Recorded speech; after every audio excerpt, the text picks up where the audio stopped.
Time to do some sketchy shit. Doo-dah, doo-dah. Hope I get away with it. Oh, da doo-dah day.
Hello there. I'm Dan Hollifield, and you're not. Sorry about that. There's only room for one at the top. Welcome to Last Man Standing, the official after show for Stupid O'Clock. We had a good time tonight. Let me tell you, it was, well, shall we say, entertaining is too small a word. You'll just have to watch Stupid O'Clock on the rerun. I'm sorry, and that's just the way it is. If you missed it, you missed it. But it was fun. It's always fun. Sometimes it's enlightening. Tonight was one of those enlightening times.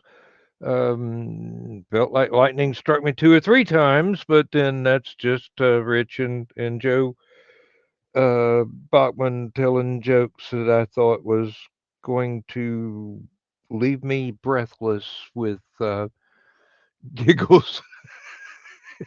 Just trying to keep a straight face when I know that ain't possible. No. This crew. And speaking of which, we've got Rich here, we've got Joe Bachman, and we've got the absolutely adorable Aunt Donna.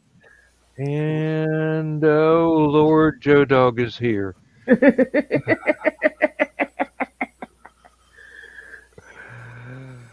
Oh, okay. Is there any way to ban this sucker? No, because this is his account. So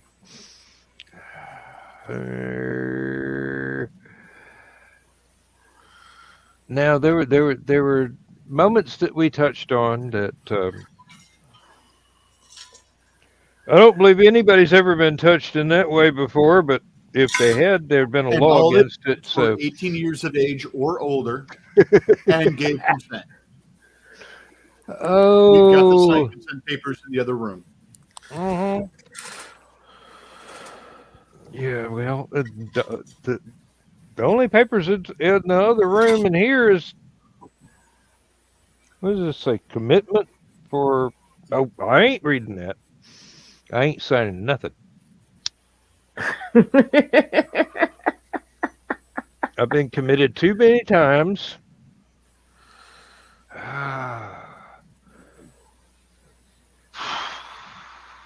But here we have it, folks. Our regulars and our irregulars are here to enjoy another Sunday morning stint of madness. Mike Jimmy may wake up soon and decide to grace us with his presence. And that is not in any way a sarcastic comment because we really enjoy Mike Jimmy popping in. Now, I think it's 6 o'clock for him right now in the morning.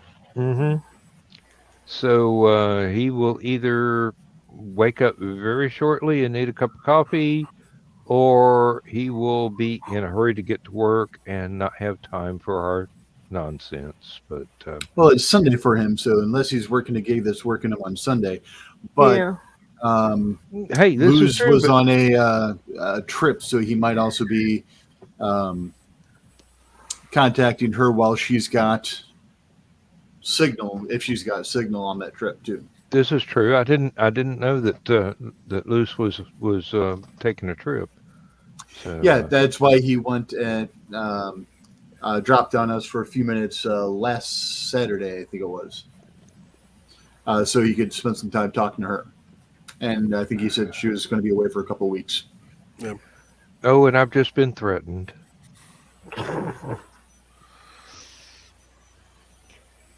Yeah, well, I'm not poor. Take that any way you want to take it. This show can go on the road.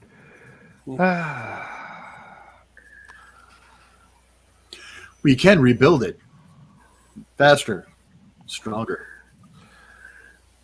without using blue pills. Sometimes faster isn't better. If you can, does that mean you should? Well, no. See, that's the thing. Just because I can do something doesn't mean that it's a good idea. Sure, it does. Might seem like it at the time, but there's always repercussions. Yeah, and yes, I did say that correctly. Then you got some excellent stories later on. Believe me, if I told everything I know. Yeah. Yeah. That not going to happen. Not going to happen. Nope. I do have product loyalty. Hi, Barry. Somebody's stressed out. Oh, pretty kitty. There were people in the house that he did not realize or recognize earlier, dropping off a large object towards where he used to hide. And he is too chubby to get under. Oh, the couch. Yeah. Or at least when it's in couch mode, because it is a hide-a-bed. Those are always useful. Yeah, 20 years ago, I'm like, I have a lot of friends that come over and we watch movies and stuff in my room. So, having it as a couch at part of the time and then being able to sleep on it at night is a good thing. Yeah, and the salesman lied to me. Oh, yeah, this will be able to handle your fat ass. He didn't say it in those exact terms, but, Those were the way you heard the words.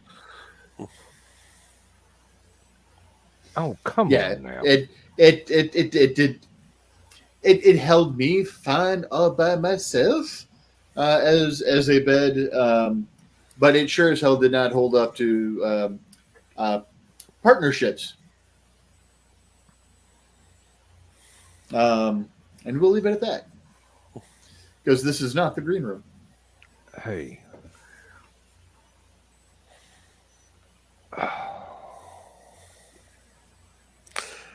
Kiri is seriously being competed with. Well, and it's spreading because Look at all that John came up with.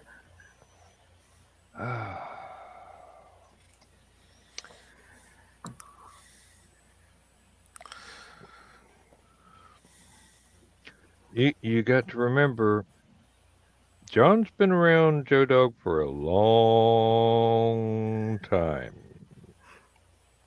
That poor soul. And we could probably prove criminal intent if we really tried, but What about would it be worth John it? weaponizing Joe Dog? That's Because John- one. I was John thinking. does make him the pickled stuff. Yeah. I was thinking the other We are not direction, looking but in your eye that way. I was thinking the other direction actually, where Joe Dog's weaponizing. He is chief of security for Hallowcon, so anything can become a weapon. Mm-hmm. That's the nice thing about being human. Anything that you touch can become a weapon in an extreme circumstance where you need one. There is only one weapon as far as humankind is concerned: the mind. Everything else is just a tool to accomplish whatever goals. That is entirely true, yes. And Joe, if you don't stop doing that, I'm going to quit flashing you up on the screen. Oh, we need to flash Joe? Oh, wait. I ain't flashing Joe. Mm-mm. Yeah, he ain't earned that right yet. Nope, not with this, Donna. I had a friend back in grade school, and even at that young age, he had a very professorial look with his horn-rimmed glasses and such. And somebody would snap off a pun, and he'd pull those glasses down like this, peer over them, and go, very seriously, the pun is the lowest source of humor. Like, okay. And then his girlfriend would say another pun. That'll teach you. You're not getting laid until after graduation from high school. I would have looked at him and went, all right, challenge accepted. I can get lower. Welcome to Humor Limbos with Rich Asplund. Outside of the stories I wrote, I wasn't too much of a word master, although I was in debate club. And I was, believe it or not, extremely shy. Yeah.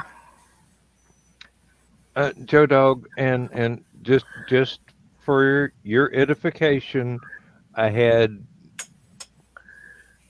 not only a long nap this afternoon, but I didn't get up till about 12. So, and today is Sunday. I don't have to get up, period.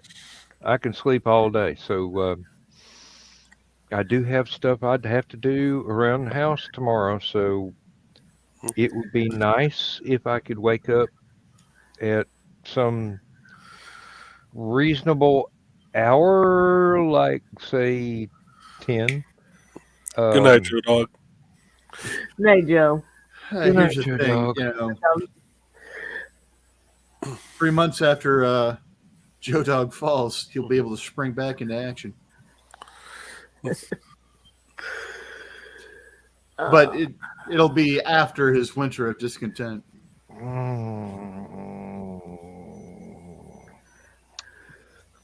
There was actually a sporting goods store in England that had a sign in their window that says, "Now is the winter of our discount tents."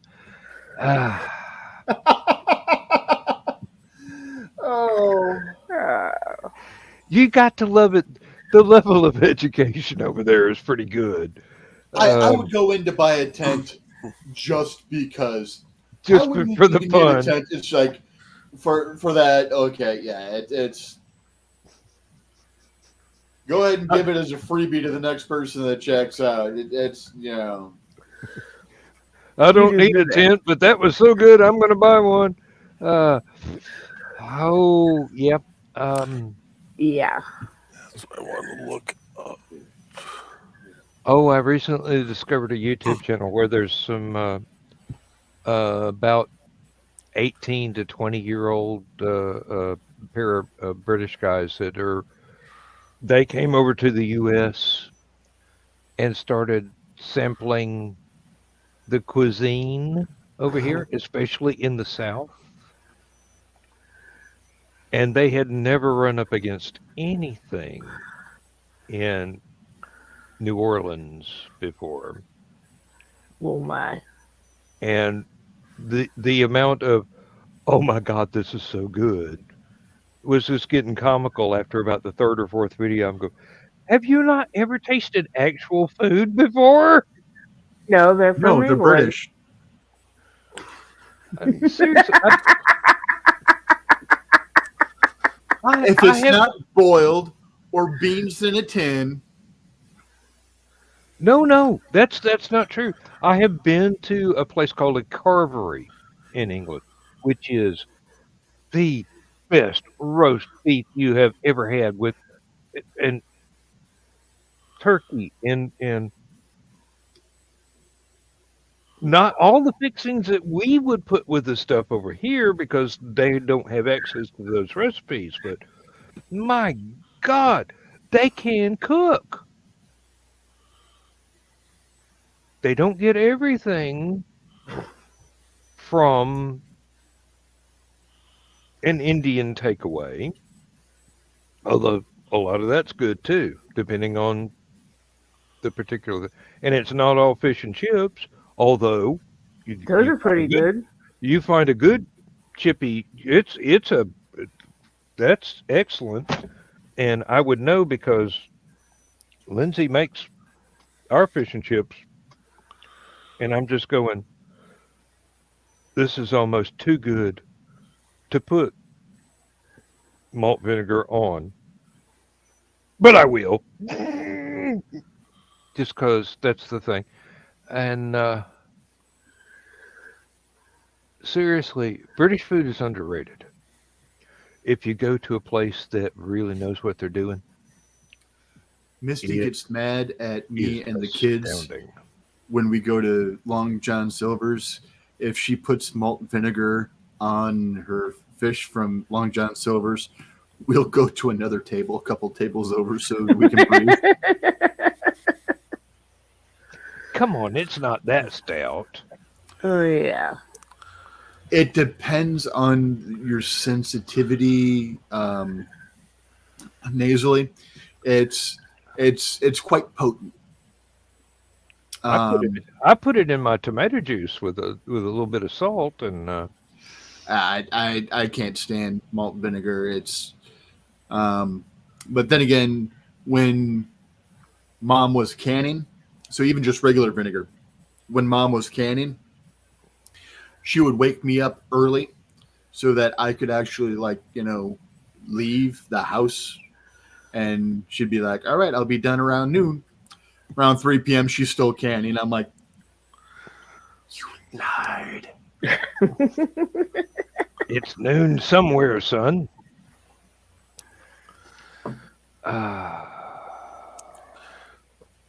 Oh, Rich, have you signed up for a StreamYard plan yet? No, I'm still doing free. DM me your email address you use for your account. I will add you as a admin to mine. That way you could actually just piggyback off mine. Thank you. That is an offer that should not be refused. Mm-hmm. Oh dear. I hope that didn't come across the microphone.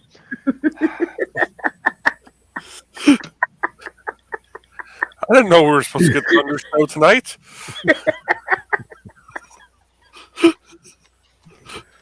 All right. Joe Dog's not the only one that likes pinto beans. I'm Southern. I just wish I had some cornbread and buttermilk to go with it, you know? Yeah, it's last night. of course, St. Patrick's Day, I made traditional boiled dinner, although it's not really traditional from Ireland. It's Irish American traditional. But we had leftovers tonight. And so, once again, later on tonight, Missy's going to be mad, and I'm going to be the gasser. But we always make corned beef and cabbage on St. Patrick's Day. Do you need a cheerleading outfit? No, I don't plan to do that much psychic damage to my wife. Now I've just got to go. How did Carl come across a cheerleading outfit in Rich's size? And why? The why is what's really bugging me. Actually, what's really sad is to piggyback on the putting on the Ritz and Michigan J Frog routine that I have to train my legs to be able to work well enough again to be able to perform for Joe and the chagrin of the New Chicago Shakespeare Company. Gary Shakespeare Company. Gary Shakespeare Company is now I've got to figure out how to make a tutu in my size. Oh, tutus are easy. But Viking helmet, long sword, and a tutu, putting on the Ritz, and then, hello, my honey, hello, my baby, hello, my ragtime doll. Yeah. I was going to say, send the dimensions to my wife. She might be able to sew something up for you. I would actually pay money to see that. Well, the first show they're doing at our park, I believe, actually falls on a Friday.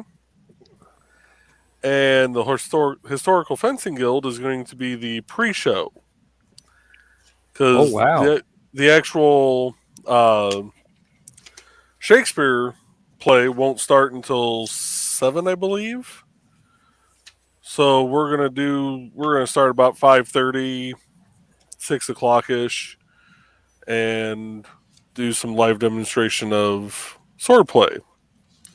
And for those of you in the Northwest Indiana region, I believe the dates I have here are July 28th and August 13th. Yep. At Twin Oaks Park. Yes, I actually wrote it down. I'm taking it seriously. I'll try not to forget. If you do, that just means people get to watch Nick and my wife beat the hell out of me with swords. So, always a good time. Yes, but I am going to try to set up one of my devices. I don't know which one yet. With my hotspot, and have Nick log in to. Well, actually, Nick wouldn't need to log in. I could actually just do it. And actually start his live stream of Historical Fencing Guild a little earlier than usual for a Friday, and do an actual live stream of fencing. I do believe StreamYard has a thing to where you can actually start recording, but start the broadcast sometime later while you're still doing the live stream, so that the StreamYard shows up on time and then races to catch up with the real-time recording. I'm not sure. I could be wrong, but I do believe it's possible to do that. It would probably work best if the entire thing were pre-recorded first, but then again, it could work. I don't know. I'm not an expert. Joe Dog's the one that knows everything about StreamYard more than StreamYard knows about StreamYard. So, he keeps breaking it. They keep figuring out how to fix it.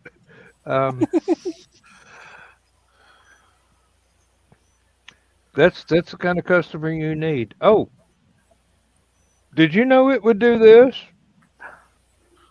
How can we stop it from doing that? Put the best team on it. When the developer's sitting there going, is that a bug or is that a feature we forgot to list? Joe Dog found it. It's a feature. There are no bugs. They are undocumented features. Is that it? Yeah, No, I basically. haven't been in IT for way too long.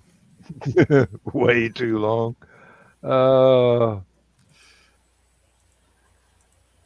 I have to laugh. I just received an email from. Well, I didn't just receive it, but I just noticed the email from LinkedIn for a recruiter trying to go ahead and poach me. They're from a AM Law 200 company. So for those that don't know, so in law firms, there's a rating system like there is like for the Fortune 500. And it basically translates to the same thing. So AM Law 200 means top 200 law firms in America. I work for an AM Law 100 company. I'm like, do I really want to step back to an AM Law 200 when I'm in an AM Law 100? Or do you go that extra mile and make it AM Law 25? We are working hard. Actually,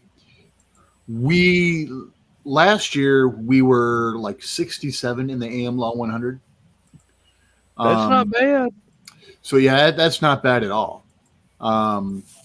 So when and thankfully I don't have to do any of the law stuff. I'm just IT, you know. I just teach people how to work their stuff. But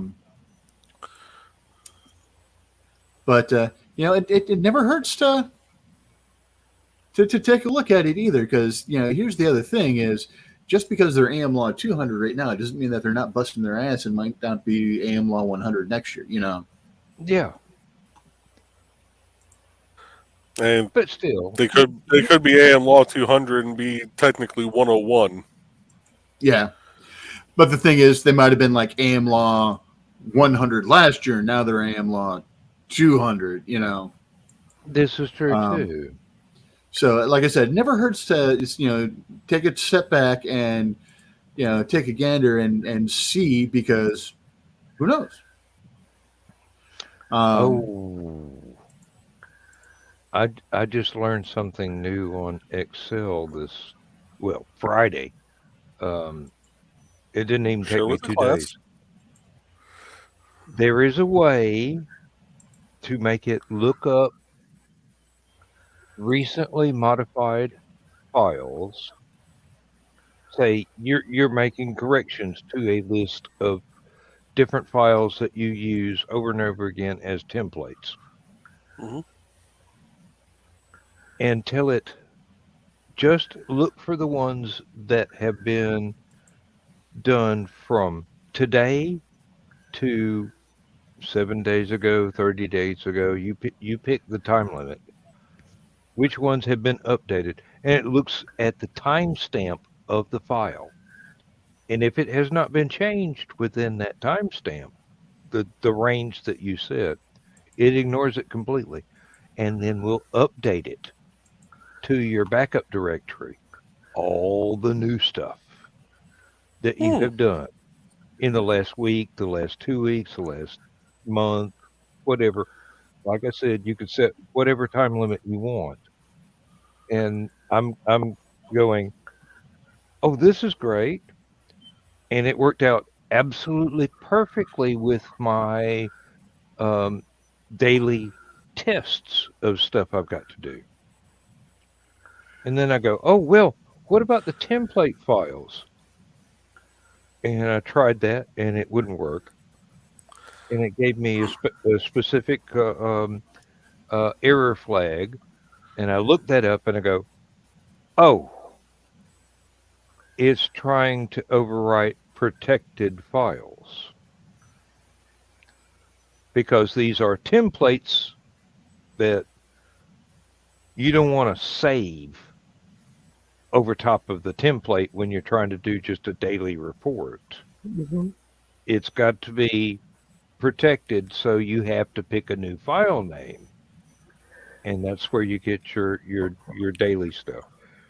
And then I looked up how to do that, how to make it overwrite and do all, and I'm going, there's more code in this than there was in Windows 95. Not hard. Well, I looked at it again and I go, wait a minute, okay, let me see if I can record a macro to do what I want it to do. So I hit record. I went and did what I wanted it to do, looked in the macro, and it was blank. Except for the title. It was totally, all the steps just did not get recorded. And I go, okay, well, I know it works this way. And then I go, wait a minute. These are all protected files. If I unprotect the entire directory, which is what I would have had to do, that means that all the old stuff that was supposed to be protected, that I don't use that often, but I don't want to accidentally overwrite, is now going to be able to be accidentally overwritten. So, no, that step doesn't work. It's easier to go in and just use File Explorer and take the entire directory and copy it into the backup directory than it is to write code to unprotect everything, copy the new stuff over, and then reprotect everything. I mean, it's that was some extreme coding that it, without having to list individual file names, it's very difficult to do, and that would mean 70 files in one directory, some of which have not been touched for 5 years. No point. I will just go, okay, let's go to File Explorer, highlight, copy, paste. 50 files with the same file name, overwrite or not, do so. Boom. Done in 30 seconds. Mm-hmm. It's a whole lot easier than writing 6 hours worth of code to try and do the same thing that VBA does not want to do because it has permissions it has to override. Yeah. Mm-hmm. It's much easier. The day-to-day, the reports of the daily tests, because they are no longer absolutely protected. You can copy those without any extra steps. Just click one button, VBA code goes, oh, these are the newest ones. They've been changed within the last 7 days. Copy. That's it. The other stuff, it's far easier to just use File Explorer and do it. It really is, because there's no, even if it's a protected file, you're copying a protected file over another protected file. You're just updating that file.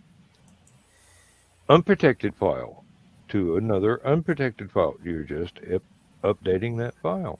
It works perfectly in File Manager. It does not work with VBA whatsoever because VBA is very, very worried about permissions to overwrite protected files.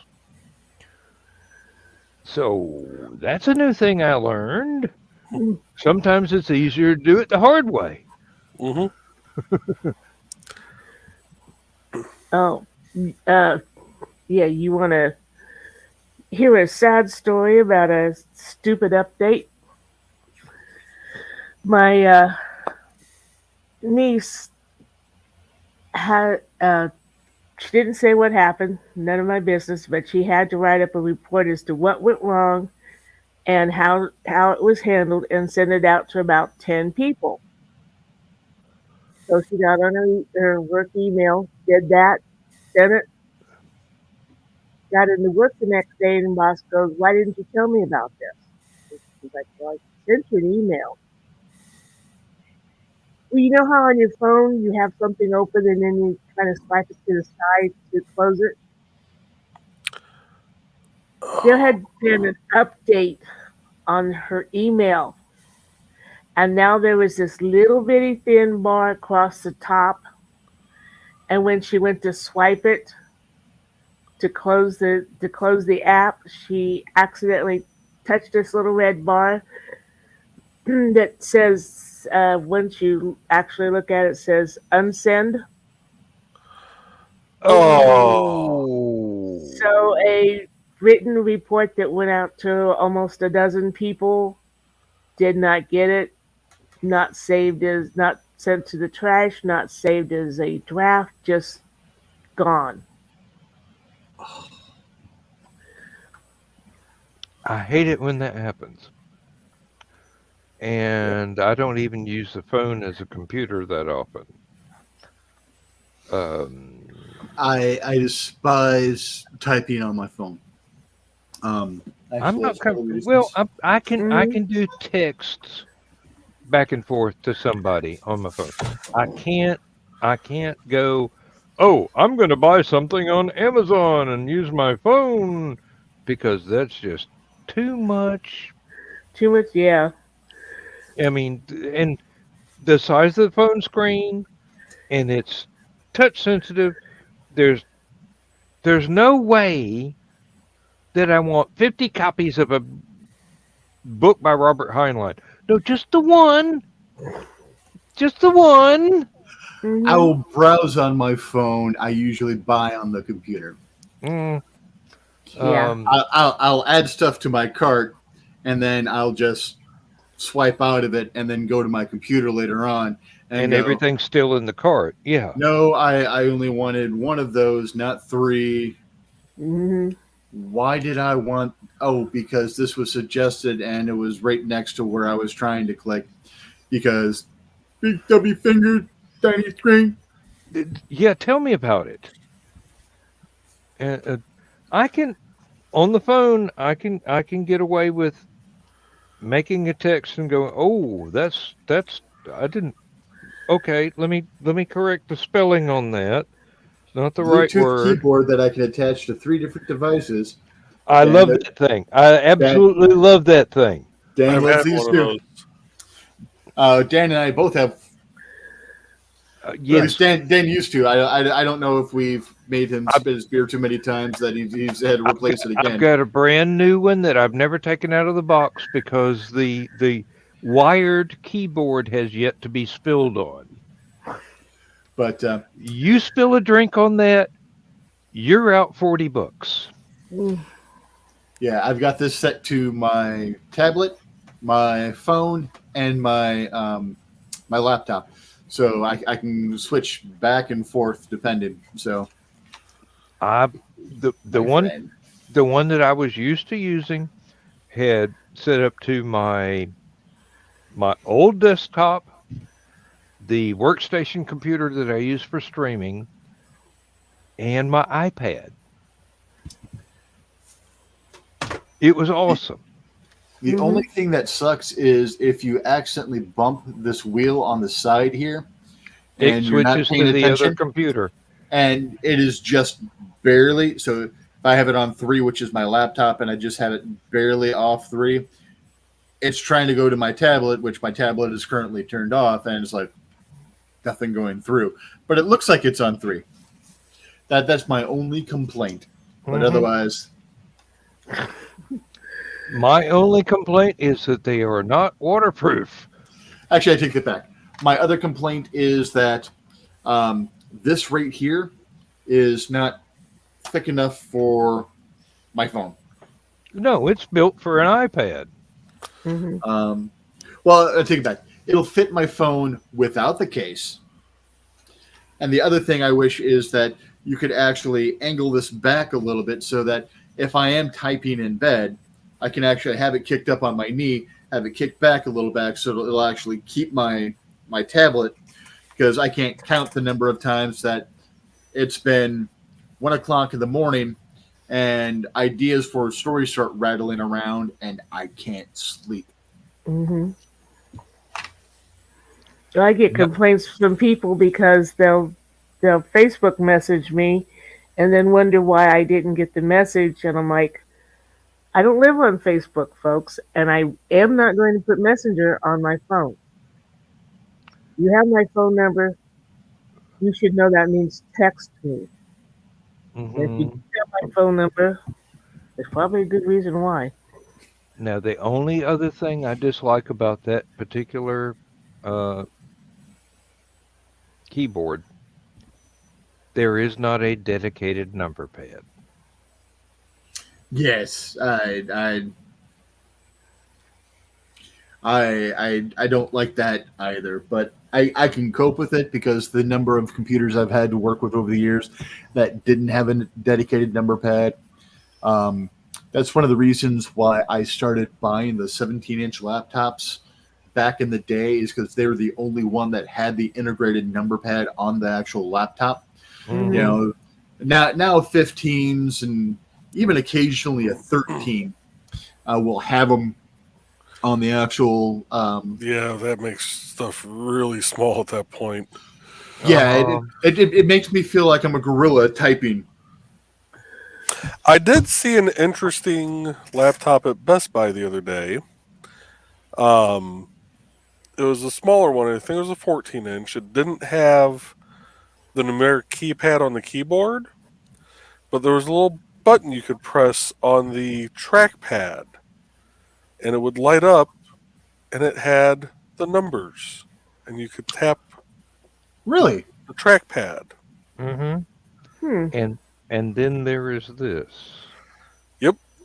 a dedicated number pad that you If can you could attach. Bluetooth to one device, not three, not two, but just one.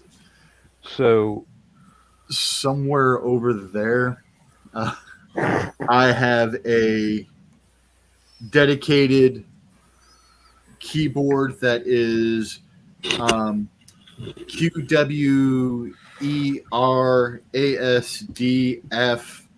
ZXCV spacebar and a couple of numbers for when I was hardcore raiding in World of Warcraft. Yep. Gamer Um, gamer keypad. gamer keypad, yes, and indeed. it's something like a mouse that just your hand rests over, and you've got easy reach to all of those keys, and then there's like 3 keys to the on the right side for you to hit with your thumb. And Dang, I there's a need one way of those. to reverse it if you're a lefty, so that you're actually doing on that with your right hand. Oh, that's one Um, thing I hate. That's one thing I hate about trackballs. Unless you get the universal basic trackball, most of them are made for right-handed people. yeah, That's the universal trackball, yes, indeed. I have worn out about 16 of them things. The micro switches finally give out after about two years, maybe three, and I'm sure No, it's just the oils and dead skin cells of my hands clogging up the circuits. I have gone cat hair. through cat hair, yes, dog hair, my hair. Um, Ooh. I have actually taken the darn things apart and got some spray and hosed them down over a trash can and cleaned it out so it would work again for another 6 to 8 months before the oils in my skin ruin it again. And And you can I finally it, got tired of working on them, so I went ahead and got a regular mouse and plugged it up. And well, Two of the because I've got biggest mouse calls I used to get. I don't even want to imagine trying to play World of Warcraft with a mouse. Oh, I played. Well, my old mouse. Oh, my old mouse used to have 12 additional buttons on the side, Wow. so that from the mouse you could actually hit all of okay. your I've been standard out things geek. at the bottom. I've been Two of the out geek. biggest mouse calls I used to get on help desk. Number one is when something would happen and someone would accidentally turn their system into trying to respond to the mouse left-handed. Oh, Mhm. Another fun thing is not knowing that the person's a lefty, coming in and it's like, this is not, you're lefty, aren't you? Yeah, how'd you know? Because I'm trying to do stuff and as I'm clicking, it's not giving me the proper response. But the other is, way back in the day, we used to have mice that had balls in them. Yeah, then they all got neutered. And then, it's all the now the now crap they're sharks that is with picky- freaking lasers on their heads. You know. all the crap and lint that it would pick up from the desk, and Oh, you'd yeah. have to pop the ball out, go in there with a Q-tip with a little bit of isopropyl alcohol and clean the and rollers. Clean the rollers. Yes, indeed. Oh, now here's the funny thing. I am technically left-handed. I write left-handed. I cut left-handed. I eat left-handed. Anything else, I am right-handed, including sports. I cannot throw a baseball with my left hand without it landing about, no more than about 5 or 10 feet in front of me, because I just kind of go, eh. I catch a baseball with my left, but I can catch better with my right. I can track better with that hand still, which makes it really hard to play outfield when you have the glove on your left hand and you're watching the ball and it's getting closer, and instead of bringing this hand all the way up, you go, ah. You've heard of people that are ambidextrous? Mm-hmm. Mm-hmm. I'm the exact opposite. I'm neither dexterous. I'm equally crappy with each hand. I can't write, and the only reason that I've gotten used to having the mouse on my left hand is because I was in a motorcycle accident when I was younger, and there are slowly healing bones in my right wrist. Even after 20 years, they're not quite right yet, and I had to switch the mouse over to my left hand so that it didn't hurt. Yeah. Well, it confused people when I play pool, because I shoot pool right-handed. But And for tricky shots, I had to learn how to shoot left-handed. It's very uncomfortable for me. I have minimal control. No, that's one sport where I have equal control over using the pool cue with either hand, and people get really weirded out when you're in one of those impossible shots for a right-hander, and you just go, okay, no problem. Mm-hmm. I can switch over. It's just my control over that cue ball at that point is more or less shot. I can still make the shot. It's the control. You can brute force it. You're not going to finesse it. Right. This is one of the advantages I had because when I was younger, my dad bought a pool table and set it up in the basement. and I could go down there and play pool any time of the day or night, and frequently did. And then one of the next door neighbors was a guy that paid for his college education by being a pool shark. Hmm. I have to be about a half a pitcher in before I'm okay at pool. I have to be about a half a pitcher in before I'm okay at bowling too. Or I have to be talking a lot of shit in either sport, and the more shit I talk, the better I am. Well, this guy was supposed that he was the master of trick shots, and then he came over and played dad on dad's pool table, and my father understood geometry the way most people understand walking. And dad would just take a pool cue and go, okay, it's got to go there, there, there, there, and then there. How hard? I've got, oh, 17 ergs. Okay. And bap, clear the table. And the pool shark goes, I'm never playing your ass again, motherfucker. I have a buddy like that with pool that can just see bank Yeah. shots, hmm and him and another guy were gambling one night at the pool hall. They were playing banks. They were playing short rack banks, so they're using 9 balls. There's 2 left on the table, and one of the balls is sitting right by his side pocket. And his opponent goes, "Oh, there's no way you can make that shot." And Randy's looking at it. And he goes, 3 rails, cross side. So he goes, "It's going to go here, here, here, and cut in just past that ball into the pocket." "Oh, there's no way you can do that." Randy looks at it for a second, hits it, bink, bink, bink, in. Guy got up, handed Randy the money he owed him at that point, and walked out. Exactly. Well, the thing about dad, he was a machinist. So Oh. he was used to measuring things by eyeball in thousandths of an inch, and he just had this innate sense of geometry. It showed up in all his schoolwork when he was doing the Machinist Institute up in Detroit.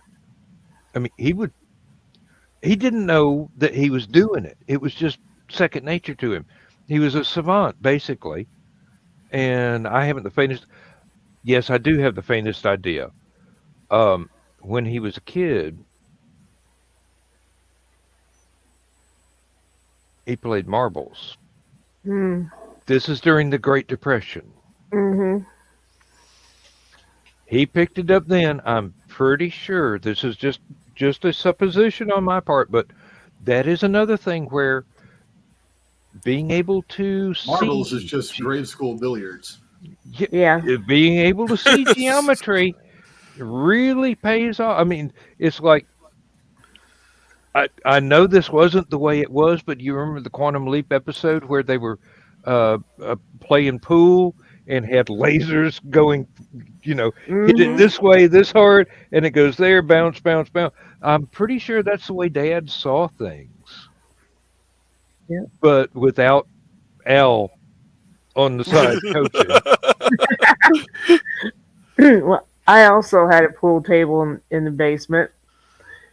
It was a used pool table, had a nice little in the middle. hmm Well, Once the student once lounge you learn the curves, though, the student lounge happened to have pool tables at the time, and me and an Arab friend named Aziz used to go down there and play. Now Zizzy only had one eye, and being back in the late 70s, we were still dealing with chauvinist pigs who would come in and think, "Oh, here's a broad and a one eye, we can beat him." Having one eye is very helpful when you're doing something like shooting pool. Mm-hmm. Because you don't have to close one. Yeah. So between him, that ability helping him out, and me knowing how to play on a whoops pool table, a straight pool table was easy. For about a month, we were making good money, and then they quit playing us for some reason. There's Didn't have any damn money left. well, the reason why it confused people at the pool hall with me shooting right-handed was when I started working at the pool hall and they noticed me writing down their table times with my left hand. Mm-hmm. And they go, wait a second. I thought you shot right-handed. I do. You write left-handed, though. Yep. Mm-hmm. Can you shoot left-handed? Not accurately. But there was two guys in the pool hall one night, and they were just going on, oh, no one can beat us. No one can beat us. Well, my buddy Randy, like I said, was very good with banks. You could leave him pretty much any shot on the table. If he didn't have a straight shot, he could generally bank it in. Another guy at the pool hall could cut the color off of a ball. So it didn't really matter where you left him, he could generally cut it in. And they were on two separate tables, and they just kind of looked across the room at each other like, do we want to team up and, just rob these guys of all their money? Because these two Yes. used to gamble. These two used to gamble each other, which was always a good match because you got the one guy who can bank anything and the other guy who can cut anything. So it was, one of them gets to the table, they're generally out. You put the two of them together playing Scotch doubles, and it doesn't matter how the other one's shooting at that point. One strength augments the other one's weakness. Yeah. Yeah. Yeah, they took him for about $500 that night.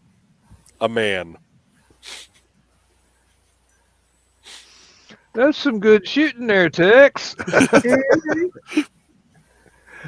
Oh. All right. All right. One-eyed partner. There was one of the quality control guys at work that had a glass eye, and he would test stuff and go, "Hey, this is garbage. We got to put this on hold and make some adjustments." And somebody would always come up and go, "Are you sure? Are you sure? Show me the. No, wait a minute. I don't believe this." And he'd pull his glass eye out and goes, "Maybe you need this more than I do."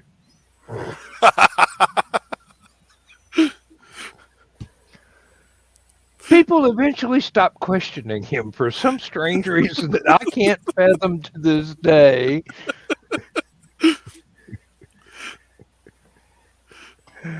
Oh, needless to say, we tried to keep him away from vacuum cleaners, and nothing like having to take apart a vacuum cleaner to get an eyeball out. I mean, seriously. Compressed air. Crawling around the floor looking, what'd you do? Lose the contact? Look up at him. No, lost the whole eye. Oh, Lord. Miss that guy. His son-in-law is still working there. Very good dude. Very good dude. Both of them, actually. I am going to miss having so much fun making fun of everybody that can't do what they're supposed to do once I leave. I'm just looking at them and I'm going, no child left behind, right? Let's see. Carry the two and oh, Lord. Actually, I have been told that some folks are dreading the day when I actually retire. Because there's stuff I can do that they think is absolute magic. And I'm not talking about being able to put a pallet 3 stories up on the blasted shelf on a forklift. I'm talking about I can look at something and go, that ain't right. No, that's not gonna pass. And they go, test it anyway. I'm going, you want to waste my time? I'll test it. It's not gonna pass. Doesn't pass. Uh, it's half a century of experience Mm-hmm. walking around going, oh, that's good. Oh no, I can look at it and say that ain't going. No, that's never gonna Mhm. fly. It's just it's like Robinson Crusoe going, um, there's never been a footprint there before. Um, run away, and it's the same damn thing. Um, you know what quality looks like, even if you can't enunciate it, Mhm. even if you can't describe it in language that is comprehensible to somebody that can't look at it and say and know whether it's good or not. But it's just that world of experience. Um, and when I'm gone,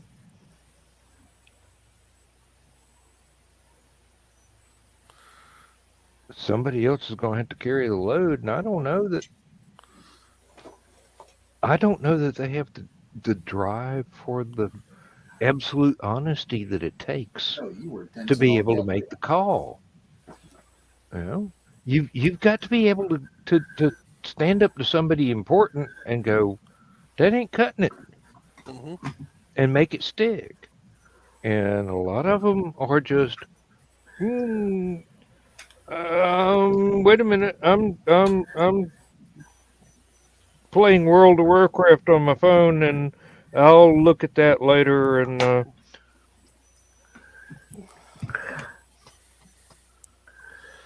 One one of the guys that we just hired from Indot over at our company, it's kind of like that with concrete, and it's rather yeah, scary. Which I can look at it. I can generally watch it come down the chute and go, okay, that's like a 4.5 inch slump, give or take. But that man will sit there. He'll look at it, rattle off the slump, fill up his bucket, kind of slap the top of it a little bit, see how sticky it is, and go, it's about a 6.5% air. And then he'll take a little bit in his hand, kind of roll it around, and go, oh, that yields off though. That's gonna be low. I'll be damned if you don't run. If you run the numbers, air will come out within margin of error for the 6.5%, and the yield will. He'll just that's probably about 0.97. I'll be damned if it doesn't come out around that. yeah. Um, when you do something long enough, you you develop the instinct for what's supposed to be right, and when it's off, you can tell. Mhm. There was Well, one machine that I could run.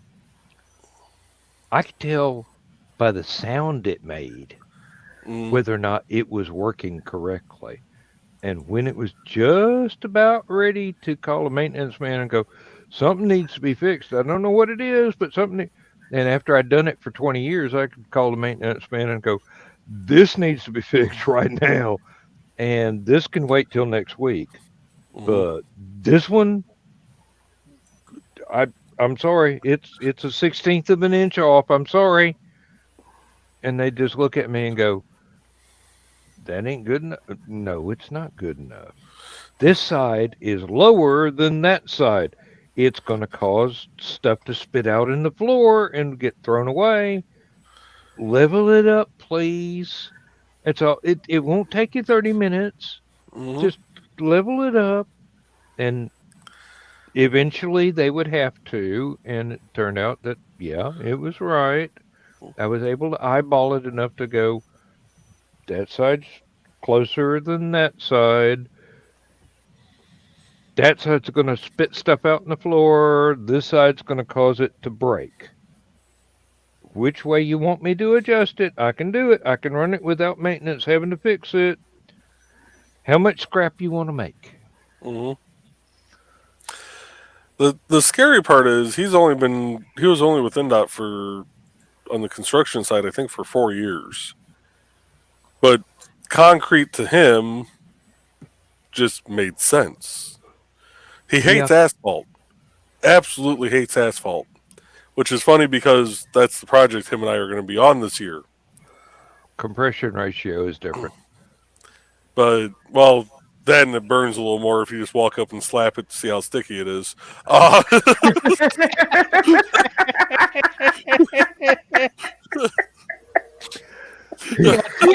Testing is definitely right out.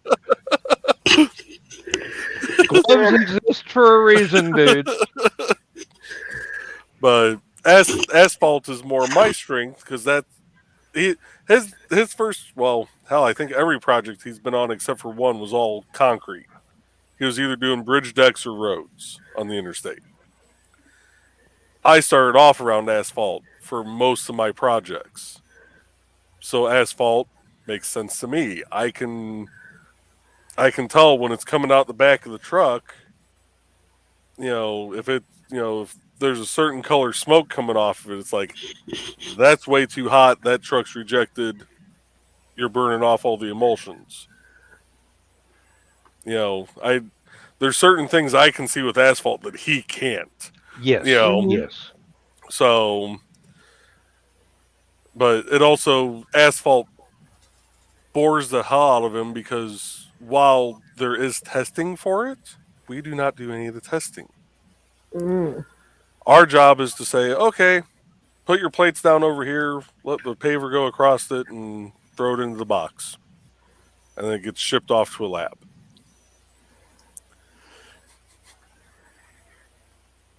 That's the extent of our testing of it. You get the feeling he wants more control. Yeah.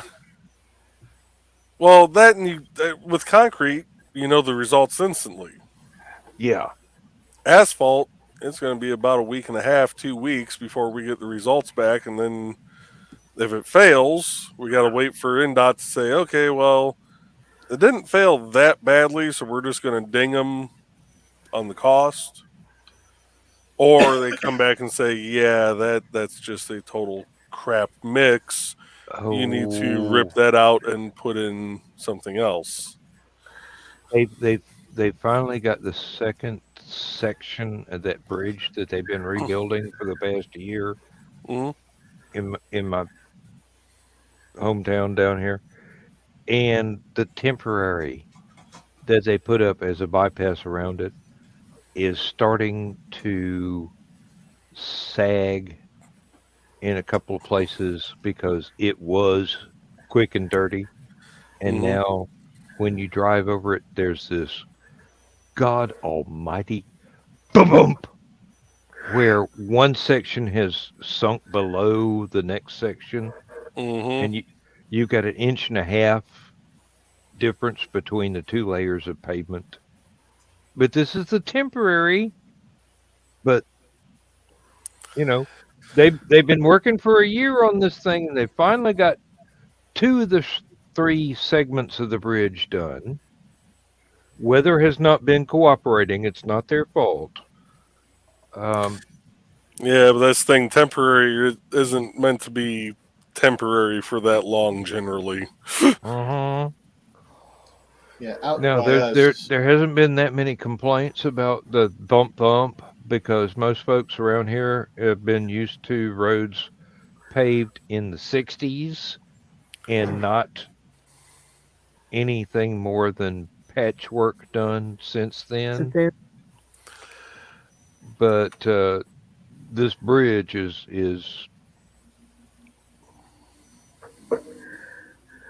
it's very important this bridge gets done, and if the weather would let them do the work, they would have been finished by now. But we've had a year and a half worth of crap weather. Hmm. I mean, they're lucky if they get 2 days a week they can work. Otherwise, it's pouring down rain. When I was working on the new US 31 segment out by South Bend a few years ago, or god damn near a decade ago now, there was a little county road that we took to get over to one of the on ramps that was built. The road wasn't actually open to the public yet, but so we'd go around our little barricades and get up to the project.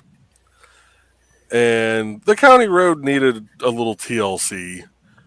And they finally came out. They milled out a little section. And a few days later, were heading out to the job site and they had their paver and everything out. We're like, okay, they're finally going to pave it, be a nice smooth road, or at least that, section of it.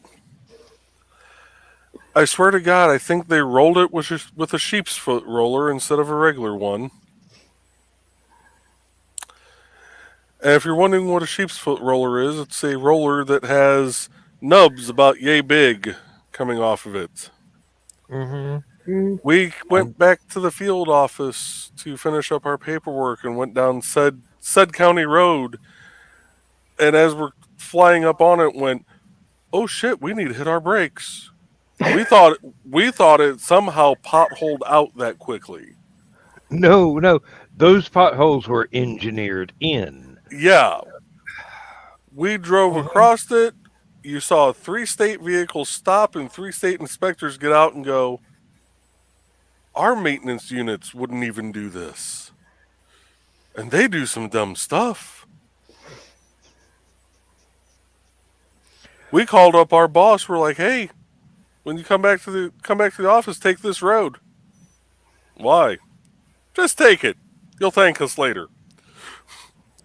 He comes walking in the office and goes, who in the fuck gave that order to roll it like that? Mm-hmm. Yep. Now, as to this temporary bypass around the bridge, we the county residents realized from the start that this greatly resembled the racetrack from the Speed Racer movie because it unexpectedly went like this and then like this and like this and I'm just going, if it weren't for the fact that the bridge is going to make everything better again, I'd probably just like to park my car and rent a canoe to go across this river to get to the other side and go to the grocery store, okay? Do you like Oregon Trail? Would you like to take the ferry or ford the river? Well, I didn't want to John Ford the river, but or Francis Ford Coppola the river. I mean, surely there's got to be a better way than having the gangsters in New York shooting at you. But Well, you don't want to jump for the theater either because you'll end up falling. Get out of my head, Don. It's just exactly where I was thinking. All right, Rich. Oh, he's finally connecting with all of us. Just worry when you start connecting with my head. We have connected. We already connected earlier, Joe. Well, Really? When you can snatch the pebble from my hand, grasshopper. I mean, seriously. Anything that you think somebody could do wrong, good morning, Mike Jimmy. possibly wind you are up. going to have to get a manicure soon. You can't Being retract done them all under the way, can you? a government contract. This will be fun. Oh, Trying to manicure him. he cannot retract his claws all the way. Ooh. Ooh. Did you see the video of the dude biting the back of his cat's scruff while he was clipping his toenails? Yeah. That's It bonding works. on a whole nother level. We need to get a de-shedding brush for him first before I do that. Well, it works, but I'm like, gee, dude, you could have somebody just hold the scruff and it'll, calm him down. I wonder. Hey, everybody has The their hair own clip. kink, so I'm not judging. I wonder if like some of the hair clips, the ones that if you set just right and they're brown, they look like a damn tarantula. I wonder if you put one of those on the scruff, if that would simulate. That is kind of pointy, but that might be the point. Got to work better than a potato I'm chip thinking of bag doing it clip. the easy way and just paying the groomer that's Hire somebody. Yeah, really hire 3.5 somebody. minutes away. Yeah, there's a place in town called it's something Clippers with a K for the Clippers, and for $25 they'll come to your house and trim your animal's nails, along with other things. But we had to take Cal in for his yearly booster shot, and Carl's trying to catch him to put him in the thing, and of course he gets scratched, and I'm looking at him like, you mean do it like this? And I pick the cat up by the scruff, and the cat's like, okay, carry me anywhere. Mama says I got to do this now. Yep. His And grandmother. Stinky Pete, what do you mean, crazy Western prospectors? I ain't even wearing my cowboy hat. His grandmother was a mutant. So, there's the spot where you can pick them up where they can't turn their head to tag you. I had her in that spot. She still managed to turn her head somewhere and tag me. I think she had an extra vertebrae or two in her neck. Yes. Or just your grandma evil was a intent. bitch. I keep telling Carl you need to buy welding gloves. She gave me a blood blister through a decent pair of leather gloves. Oh, yep. That's a cat. Right. Yeah. That's definitely a cat. Mm-hmm. She's lucky that it was me that she tagged and not Misty or the kids. Because otherwise we wouldn't have Barry, because she would have died before his daddy was born. Just as Uncle Kisa would have been born. I remember the time when a flea treatment involved a dishpan of chemicals and heavy-duty farm gloves and baptizing the cat. So this was back, and this was a dog, not a cat.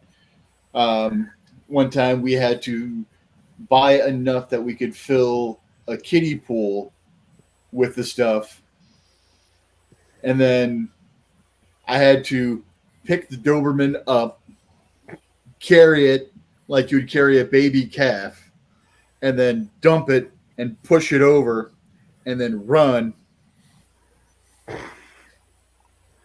Now, she was a good dog. She wouldn't have bit me hard, but she definitely would have tackled my ass. You did this to me. Oh, we have a visitor. Mr. Pete? No, No. Private someone chat. cometh and Private chat. and they brought Okay. they brought coffee. Apparently, you missed the ding again. Well, there's just so many of us dings here. Damn it! I Good didn't. morning, lovelies. I did Good not morning, even Mike Jimmy. hear. I'm sorry, Mike Jimmy. No, I I kind of was figured. I was hoping you were on your way, but I didn't. And that takes care of the prospector thing. Um, Yeah. although You- you got looking crazy covered, so that fits in with the rest of us. But I decided that yesterday we were going to. So my new work adopted a gorilla at the Amsterdam local zoo. they'll put Rich, anybody in management nowadays. Yeah, Rich, you no, got adopted? no, That's what I was they saying. sponsor them. Like that's what it comes The down to. They heck? sponsor them. Yeah. But so this was a very official thing, and I decided, you know what, let's go nice. So, um, yeah, I went very nice. I had my hair loose. I had rings. I had, the shebang. Normally things that make my girlfriend go, ooh. I mean, there's literally only 5 guys working there, and there's 9 ladies upstairs, working in actual management. I might as well make a good first impression because Hmm. I literally have worked there for a week. I have talked to 3 ladies there, of which one is the boss.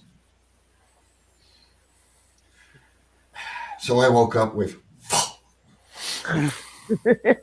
this is already brushed. It, I you know, remember those days. it's kind of sad. I'm getting more traction streaming Stupid O'Clock and Last Man Standing on my independent creator channels than I do my own damn shows. I think Stinky Pete Yeah. is from your Twitch. Yeah. And we had another one right at the end of Stupid O'Clock that I assumed was probably from yours as well. Yeah, it was from my Twitch. The One Ice or some crap like Yeah, that. it's from Turkey. Yeah, I'm getting more traction from these 2 shows than I am my own shows. Could also be the time of day, but Probably. Hmm. More scammers are awake because it's their time. mhm. To be fair.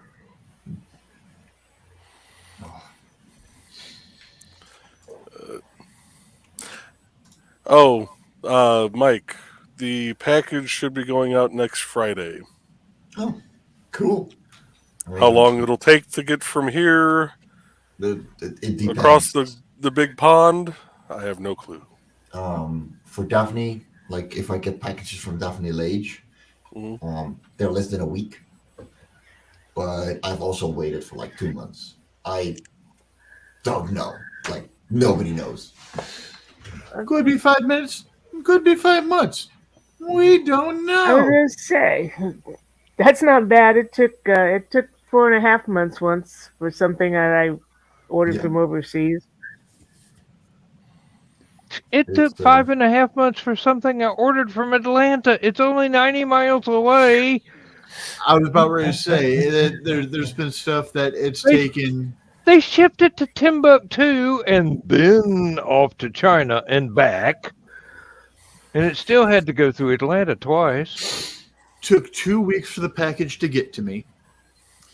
The package originated 3 hours south of me. To get to where the second stop was, they literally had to drive 15 minutes away from me.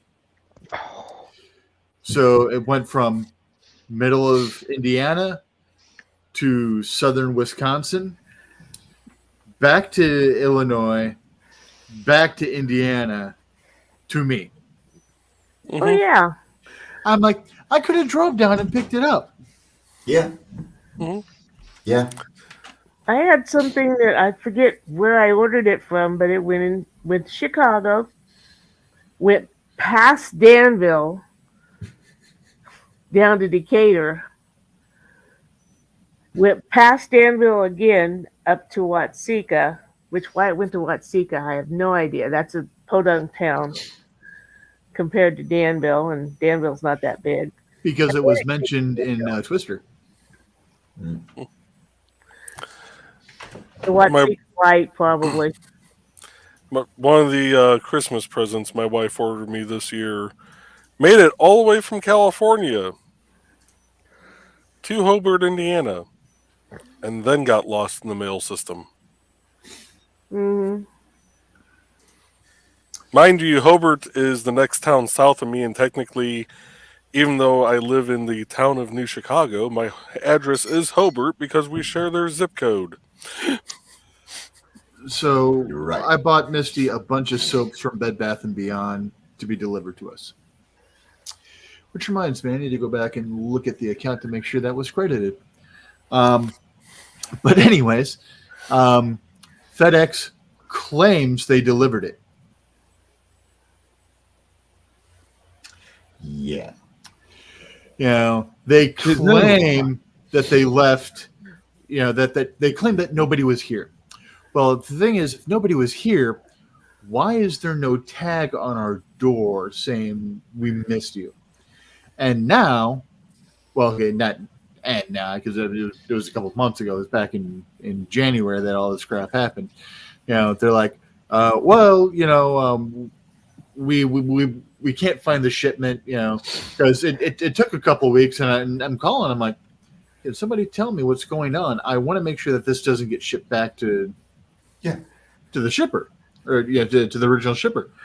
So, you know, finally they put in a request to track it, and they're like, we're sorry, we lost it. We can't find it anywhere. Yeah. I'm like, all right. How are you going to make it right? Because it shouldn't have to be the shipper that eats the cost, because they gave it to you in good faith. You lost it. My answer was, you know, talk to Bed Bath & Beyond. Now, Bed Bath & Beyond refunded it with no problem whatsoever, because they didn't have that product in stock anymore, which is the reason I was buying it, because it was like 75% off after Christmas. Mm-hmm. So it was a bunch of Christmassy, wintry scents for hand soaps and stuff like that. So I'm like, hand soap works just fine, just hand soap. It doesn't have to be cinnamon mocha latte chai with 3 shots of espresso scented. You don't want hand soap that smells that good to where you're walking out of the bathroom sniffing your hands, because you're still going to get odd looks from people. Dude, smell this. No, get away from me, you freak. It smells like lemon. The hell did you eat that it smells like lemon? Oh, lemon. Soap. And if Joe Dog says that to you, you definitely want to worry. Really, dude, smell this. Not today, Satan. Mike, Jimmy, I just today did updates on the music program. I now have 800 new instrument voices. Nice. They're all very short, and I'm sure that we're not going to find any hip hop stuff to do with Life on Cora. But I thought, you know, it's free. I might find a use for some of it somewhere, sometime. That's another thing that will be happy at Hallowcon. I can get some tutorials from a master. What, you mean animation? That possibly too, but I am nowhere near good enough with my art to try to animate something. I also have the same music program that Danny does. I bought it for the Christmas sale where it was like 80% off. Sweet. All right. I'm not sure what I could teach you other than don't makes be you go afraid big. to experiment and trust your ear. Basically, what I do is listen to it and go, "Ooh, I could use this," and oh, that's almost right, but I need to chop the end off of it, or I need to chop the beginning off of it. You And take of all the course, you take all the fun out of music. of course, the other side of it is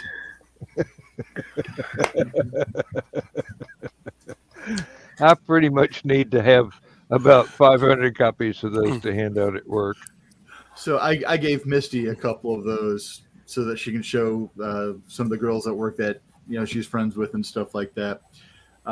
Apparently, I need to print out a couple stacks of that for her friends so that her friends can give those out as well. And one of the providers wants me to put their name on it so that they can actually say, no, seriously.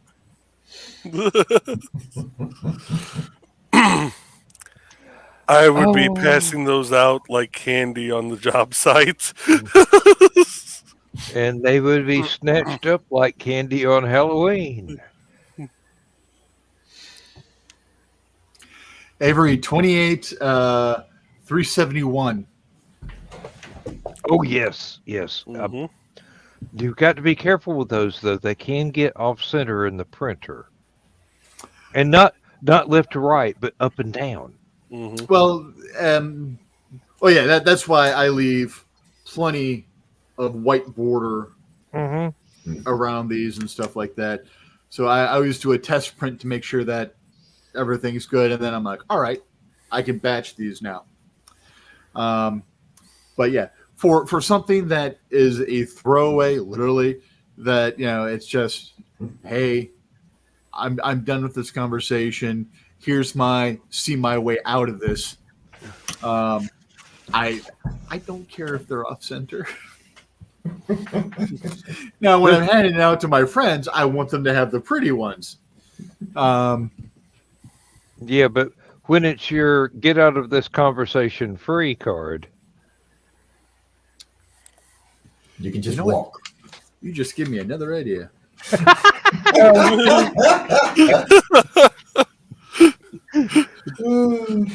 do not pass go. Do not pass along your idiotic suggestions to anybody with a brain that actually functions. Have a nice life. Just make a get out of this conversation free card and go, oh, hey, wait, I've got something for this. Hand that to him and just book. I'm just like, get out of conversation free. What?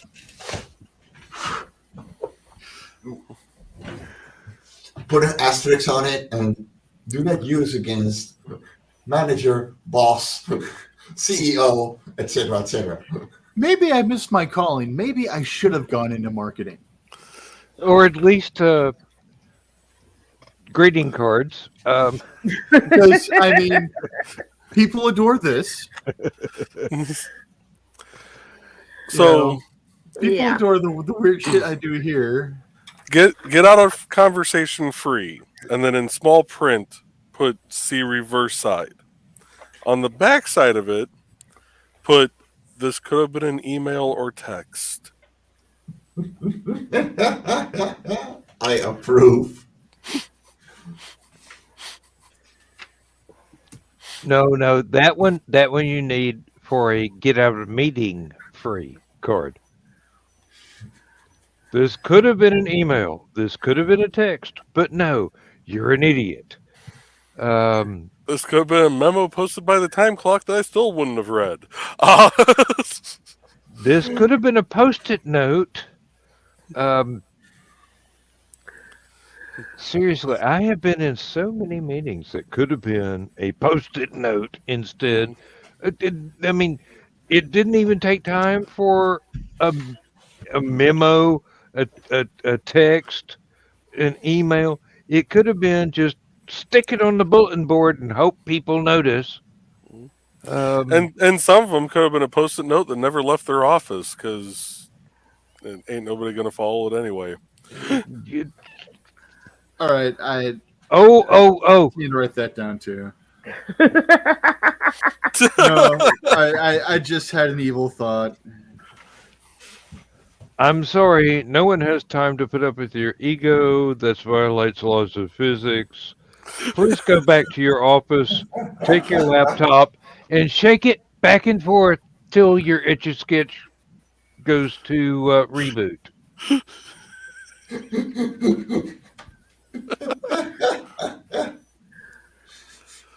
You can tell I have been working in the industry for too many decades. I want to print a shirt now that says, "This meeting should have been a 3 a.m. drunken booty call that I ignored."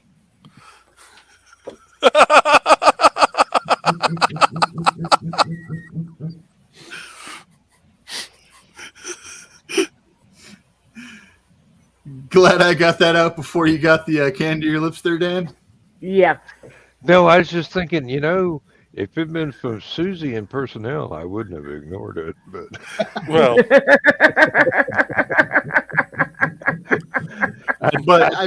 I'd much rather stay married the rest of my life. Okay. I've been in so many meetings that it's like, this is so poorly thought out that a 3 a.m. drunken text is worded better. Mm-hmm. Dan, you would have stayed married for the rest of your life. It's just you wouldn't have too long a rest of your life. yeah. The rest of your life, all 5 minutes of it. It is till death do us part, and it doesn't say which one has to die. I did. It doesn't say that the mode of death either. I did meet my wife in a serial killer chat room. Mm-hmm. This is why I try and keep Lindsay happy. She Yeah, knows yeah. she knows more about how to make bodies disappear than 99% of the forensic scientists on the planet. I keep my wife happy because she plays with swords and watches murder documentaries while sharpening knives on a whetstone. There's nothing creepier. Same principle. I keep my wife distracted with WoW.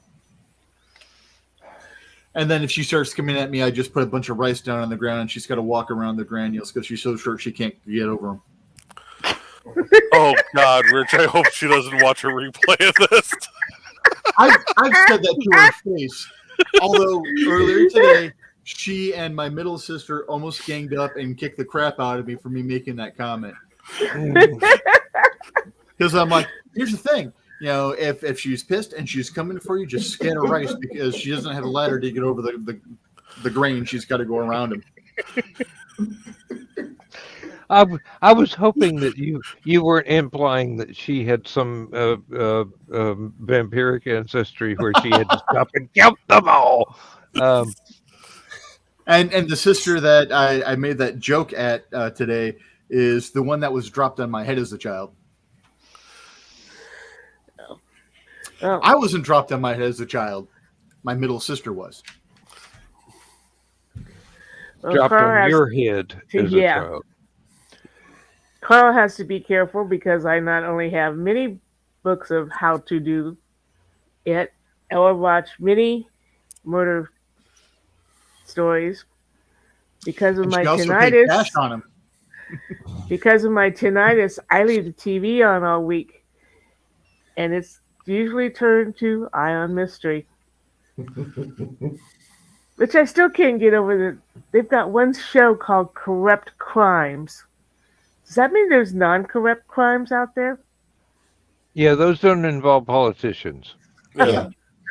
That's the non-corrupt ones are for us regular folk. Us peasants. Yeah. Mm-hmm. The people that are stealing a loaf of bread and ended up labeled 24601. Yeah. But yeah, in my sleep, I am hearing murder on a cruise liner, dead by morning. Oh, and you guys are going for a cruise in a couple of years, aren't you? Over in Germany. Mm-hmm. Well, she might be, but Carl might stay home all of a sudden. Yeah, we're talking about going down the Rhine because neither one of us want to be so far out that we can't see land, and if you go down the Rhine, we figure there's going to be land on each side. Oh yeah. So you're taking the Mary Shelley tour. And on Viking, of course, which is You know, it would be a whole lot more fun if they'd let you actually burn and pillage the villages as you pass. wouldn't it though? Actually, Oh God! come to find out, Viking is for older folks. So you So just symbolically burn and pillage the village. You hit the bar, you have a couple of drinks, you come back to the boat. I want to buy huge tracts of land scattered along huge tracts of land. Going back to our Monty Python, no, but I want to get huge tracts of land on either side of a river, just in different spots, and have a literal Viking cruise where you get to go and burn down the villages because it's land you own, that you have these houses that people can just go, yeah, that would be awesome. Being Sagittarius, I kind of like fire. actual Viking.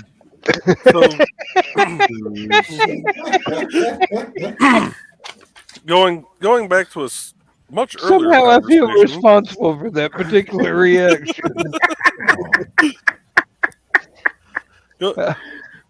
Going back to a much earlier conversation, talking And about I'm proud. I'm St. proud. Pat- I'm really proud. I'm sorry to keep interrupting you, Joe. No, you're fine. Talking about St. Patrick's Day food, I think is what you were talking about, Richie. Yeah, traditional Some noodle dinner. Yeah. Mm. I had mentioned that I was going to show this during Green Room the other night and totally forgot. But I had gone to a buffet at a tap house. They were doing a St. Patrick's Day buffet. Did one Friday and Saturday nights both. It was $18, all you can eat. They had shepherd's pie with lamb and beef, Irish stew with lamb and beef, Irish cheddar mashed potatoes, Oof. cabbage noodle casserole, Okay, that's got possibilities. cabbage and potatoes, cabbage and Bubble and carrots, squeak. and corned But beef. that's what it is. I'm sorry, it's just he keeps coming up with these cabbage things, and I'm like, my stout German husband can't eat cabbage, and that's like a German staple, Allergic, or just does not agree with him, or He becomes Joe Dog. oh, Gives him wind. Yes. Oh, honey, that's a whole fucking tornado. Sorry. That's all right. Our ratings just went up. I mean, seriously. Yes, I'm making fun of your daddy. Go away. Misty lucked out last night because one of the dogs decided to pee in the hall. So we were cleaning up and stuff like that. So I had taken and Febreze the entire hallway and Autobanned it. And the scent of the Autoban was coming under the door. So she's like, I have protection now. I'm like, damn it.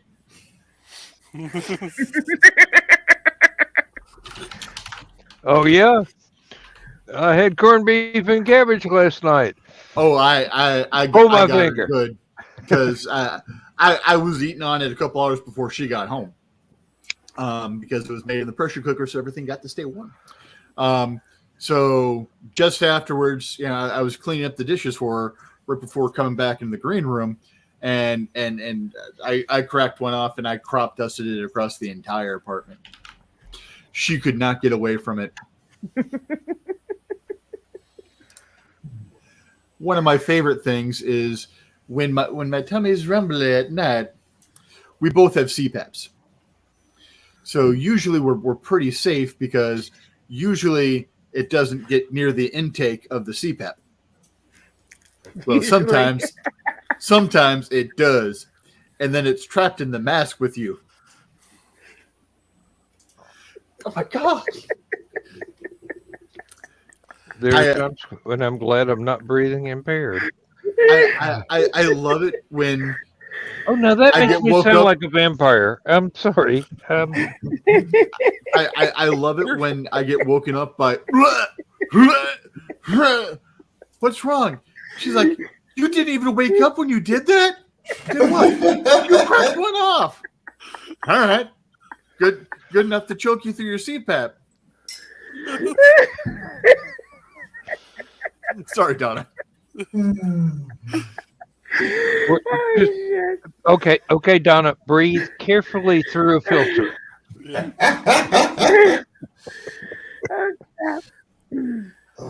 Oh shit! The last thing we need is for Carl to have to call 911 because we made Donna stop breathing because she's laughing so hard. Let me put it this way. If I should die laughing at you guys, I have left a note that if I die laughing, it's Carl's fault. So y'all are going to be blameless. Sorry, we have witnesses. It's not going to play. So down at Hallowcon, sneak Carl a bunch of cabbage. No. No. And then I'll consume what usually gets me rather windy myself, and we'll go up against Joe Dog in a battle of trumpets. I do believe the Geneva Convention bans that kind of chemical warfare. Yeah. You still want me to come to the U.S. or what? Mike, you might be able to, even if you stay where you're at, you still may get hit by it. There's just one problem with that hazmat suit. It's like nuclear fallout. It's going to spread all over the world. Well, the spread is the word. There's one problem with that. Carl is at the age where you do not trust a fart. Point taken. We do not want that happening. Okay, don't trust a fart is a thing in our family too. Mm-hmm. There comes an age when a pocket knife is a necessity, not just a tool. Crow will kill me if they ever watch this episode. She will. They will. We won't tell them. I will. I've got no problem. Yeah, so she's got to choose my old age home and stuff like that. You know, she also has to remember that if she cheaps out on it, I probably will escape. I do believe that is probably why they're going to choose a cement mixer for your retirement home. But when we're still in the house,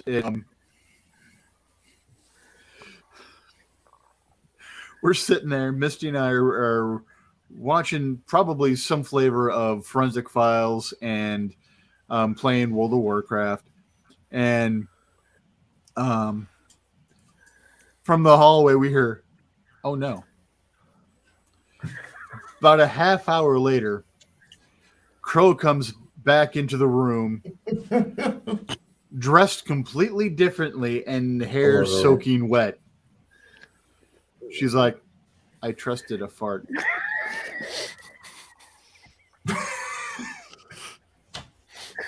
At that age, you usually can. I was going to say, at that age, the O-ring normally still holds true. Well, here's the thing. I'm sorry, he's describing when Crow is our age. No, Crow is 12, maybe 13. Oh Lord. Yeah. So this is historical rather than futuristic. Yes, this is, like I said, this is when we were still in the house. And just we hear, "Oh no," and we didn't think anything of it. And then, like a half hour later, Crow comes back in to grab something off the couch, and we're like, "What's going on here? You know, why'd you take a shower in the middle of the day?" And she's like, I trusted a fart. So Training for middle age. Wow. okay, so here's the thing: Crow's an Asplund. Being Enough an said. Asplund, I was gonna say. we have powerful gastronomic responses.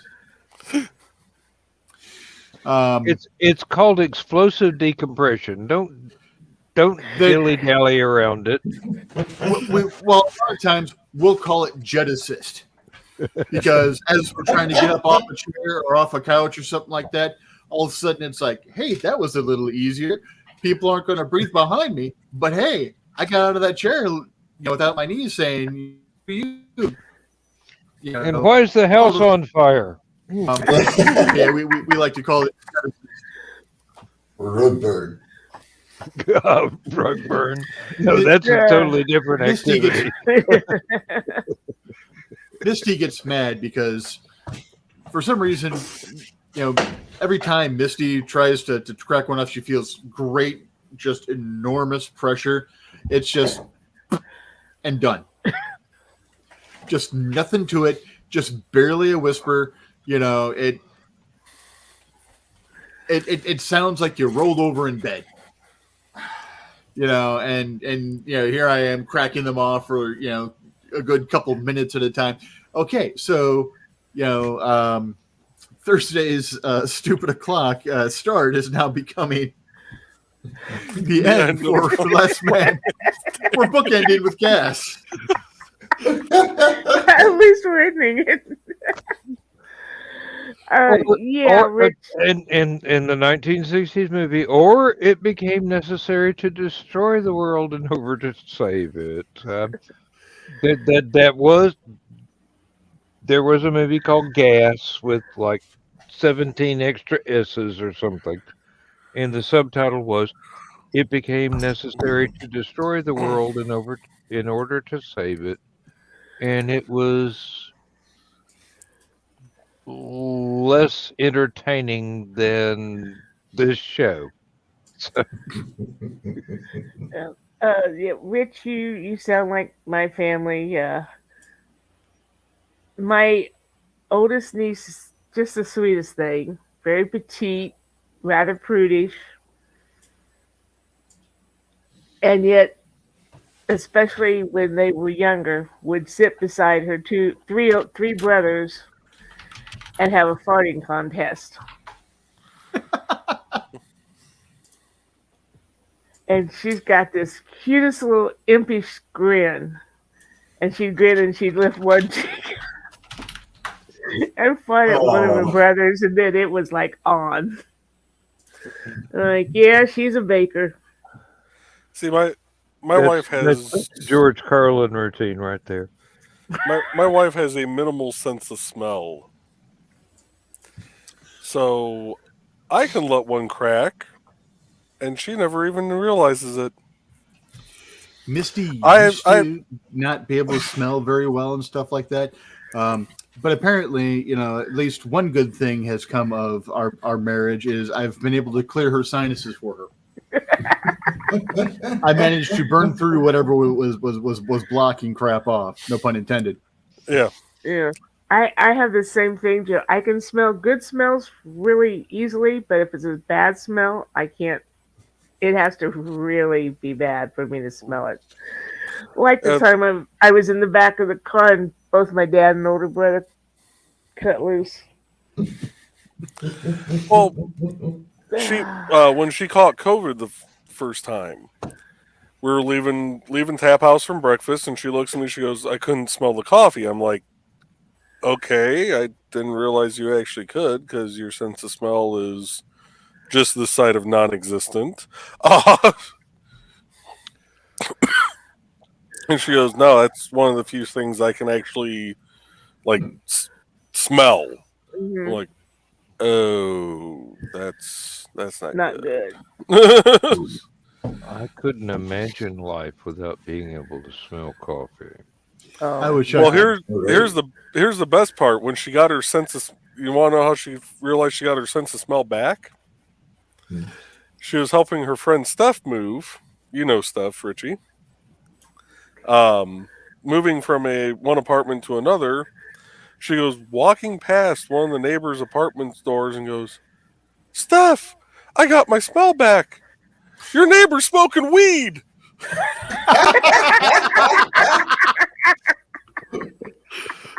Not the What kind of is- thing you want to shout at the top of your lungs, no matter how happy you are at the return of a basic sensory detection. Um, I'm My neighbors smoke a ton of weed. There's times that the smell is very prominent in our living room, and it's like neither of us partake of that, and neither of us like that smell. And then apparently they're out of weed the past few days because we can smell cigarettes so badly it's not even funny. And that was even before bringing the couch in, even though the couch, we know that there's going to be the smell of cigarettes in the house because of the couch now, because my parents chain smoked like fiends. So everything in that house smelled of smoke. Mhm. One of these nights, I gotta get my wife to stay up late and come on this show. she'd be a load Are of you fun. sure? Oh yeah, I mean, Trey's a seriously. Yeah. blast. Trey Yeah, is she Trey is. is absolutely precious. I swear, I love her to death. Yeah, she and Joe have been adopted as my younger siblings, whether they like it or not.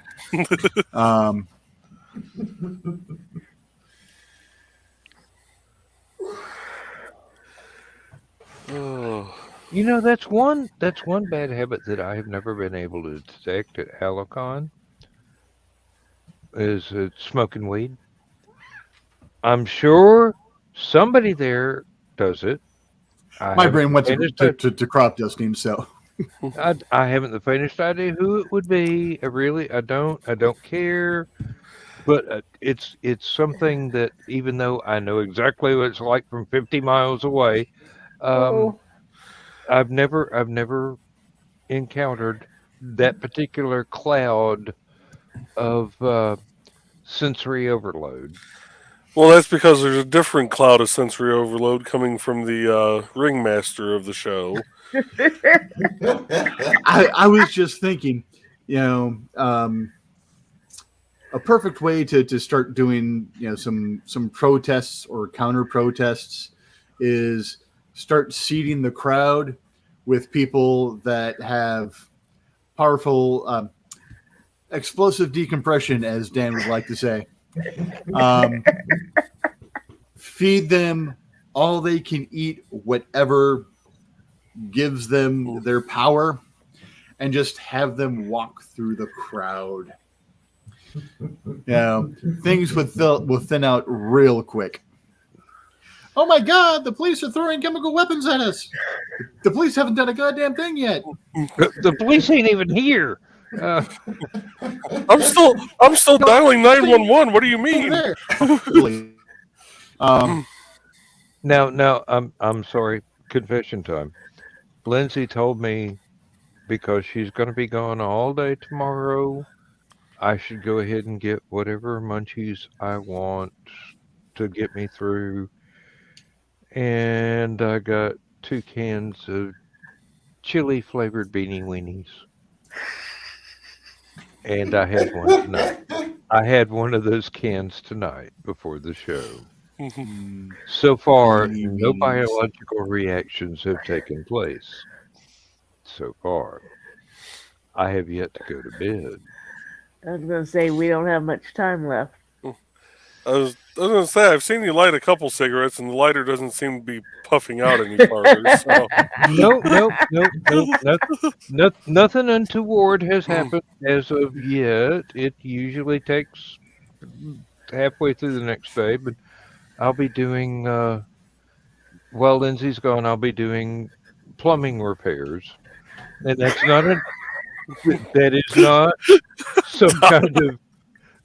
not some kind of code word for sitting on the toilet. No, I've got I've got to I've got to I've got to repair the the the the water valve on the toilet is leaking drastically. So I've got to take a torch to that thing and take it off and go down to the hardware store and make sure I get the right size valve to go back and be soldered to the pipe Mm. so that the toilet does not the valve does not drip and just flood the bathroom. We got a little bucket under there, and since the leak from that valve has been manifesting, we've been flushing with the valve on and then turn the valve off so we don't have to, ice skate during the winter time across the bathroom floor. It's just one of those annoyances that it has to be fixed. It has to be done. I've already got the torch and all this other stuff. I just have to make sure that I get the right sized valve to fit back on the plumbing, back on the You poor pipe. Donna. I'm sorry, I'm just imagining the torch and then woof. This is why I'm glad she's not going to be here because Do you have Hey, just have I'm a just fire I'm just extinguisher hoping that there? I'm just hoping there's not any laundry lift hanging to dry. Be sure and have a fire extinguisher. We don't want another Keisha thing going. Yeah. I've got three fire Thinking the extinguishers. same Thank thing. you. I have already put out one fire in the house back in 2007, burned up an entire window and destroyed some of my artwork and You know, exploded several unopened cans of beer on a shelf. I mean, collector cans. we Um, forgot to ask Keisha last night if she finally got her fire extinguishers in the mail, if she'd unpacked them and placed them yet. Probably So just not. because they've been received doesn't mean that they're actually they're out properly in the in place. barn. No, They're still on the porch. Would not be surprised. really. I love her dearly, but it's no wonder she's blonde. She leads an interesting life, That's one way of putting it. Yeah. and I'm thinking about the Chinese curse. Yeah. Mm, And not that I wish that upon her or anything like that. It's just, but sadly enough, that being cursed, actually fits, with the weird crap she brings in. Mhm. well, you met Dolores. Well, not in person, but you've seen Dolores. So I this is actually this is wondered. punishment enough. I actually wondered if Doris was the one who started the fire because Doris, uh, because she's always talking about burning the house down. Yeah, I find it very she's a difficult twisted to little child. comprehend how one of those pellet burning stoves can um, actually set itself on fire unless they're very, very negligent about cleaning the flue. They I was said going to Well, she say, said they had cleaned it just like the week before. the So thing unless you have to is, do it more than that, I that wouldn't was know. that bad sleet storm where things were icing over. mm, True. If her ventilation did not, if her ventilation got crusted over and iced over, that could cause the backgassing, which could have caused it. And I did ask her whether or not she has one of the shut off valves in the flue so that it would close and smother the fire. That seems to be standard operating procedure for wood burning, coal burning, yeah. pellet burning, chimney sort of things. But If it closes correctly, The Well, flue on our chimney is broken shut. You can't open it, but it's still got enough of a space that when the wind really blows, our chimney chirps like a bird. well, she told me that there wasn't one of these safety valves in the flue, Of and course not. these are designed to keep the wind from blowing Mm. back down into the stove and causing it to become a steel mill, basically, a blast furnace. I wonder if And it's original to the house. I don't know. it can't be. It can't be. No, Oh. not as old as that house is. It's got to be. It's got to be They aftermarket. half-assed it. Yeah. And somebody did not include the safety device in the install. So you know, this Probably a is just one of DIY those project things. that ended Yeah. up almost doing them in. Well, it's something that I have a lot of experience with from my childhood in East Tennessee, and it's something that would be easily overlooked by someone without that sort of experience. Like your grandparents and great grandparents depended on this to keep the wind from blowing the fire out into the house from the stove or the fireplace, that sort of thing. And they Uh, lucked out that it happened while they were away and just getting back rather than when they really, were asleep. the monoxide from that would have been horrendous. Mm-hmm. Yeah. Well, if it happened while they were asleep, they might not have figured it out until more of the house On fire, was yeah. engulfed in. No, Rich, they might not have figured it out until they were autopsied. If they'd been in the house and that had happened, the amount of carbon monoxide would have been deadly. And they Well, would never have woken up to put the fire out. with what happened with the back gas, well, with what happened with the fire being caused, I'm saying they're lucky that that fire happened when they were away, not asleep. Mm-hmm. Yeah. Yes. And I still haven't figured out how, since they just got home, she was barefoot. Keisha? Yeah. Because she was talking about taking Dolores out to the car, and Barefoot, yeah. she was barefoot taking Dolores out in this cold to put her in the car or the truck or whatever, so that she'd be not safe there. that's nowhere near inconceivable. There was a better word for that, but I can't remember it right now. Keisha is probably, and this is just my read on this wonderful little girl that I love with all my heart. She probably kicks off her shoes as soon as she gets in the house. Like some ladies go, "Oh, freedom," and They do. unholster the puppies. Mm-hmm. Yeah, I do both. Seriously, yeah. And her being barefoot inside the house does not strike me as being unusual at all.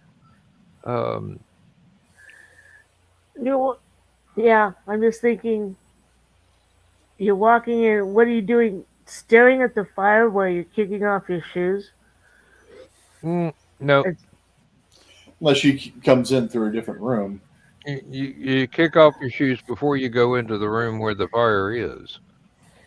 And then you go, Uh-oh. ooh, wish I'd kept my shoes on, but it's time Mhm. to evacuate the premises. mm-hmm. Yep. And as much as we make fun of Keisha for being the Blonde. the poor little witch girl, so to speak, um, she's she's been through a lot of shit. Yeah. She's got survival mechanisms that some of us have never even figured out a need to have. and she has survived a lot Mhm. of shit that would have decimated many people, and still is going, and still is innocent as all get out in her Yeah. outlook on life.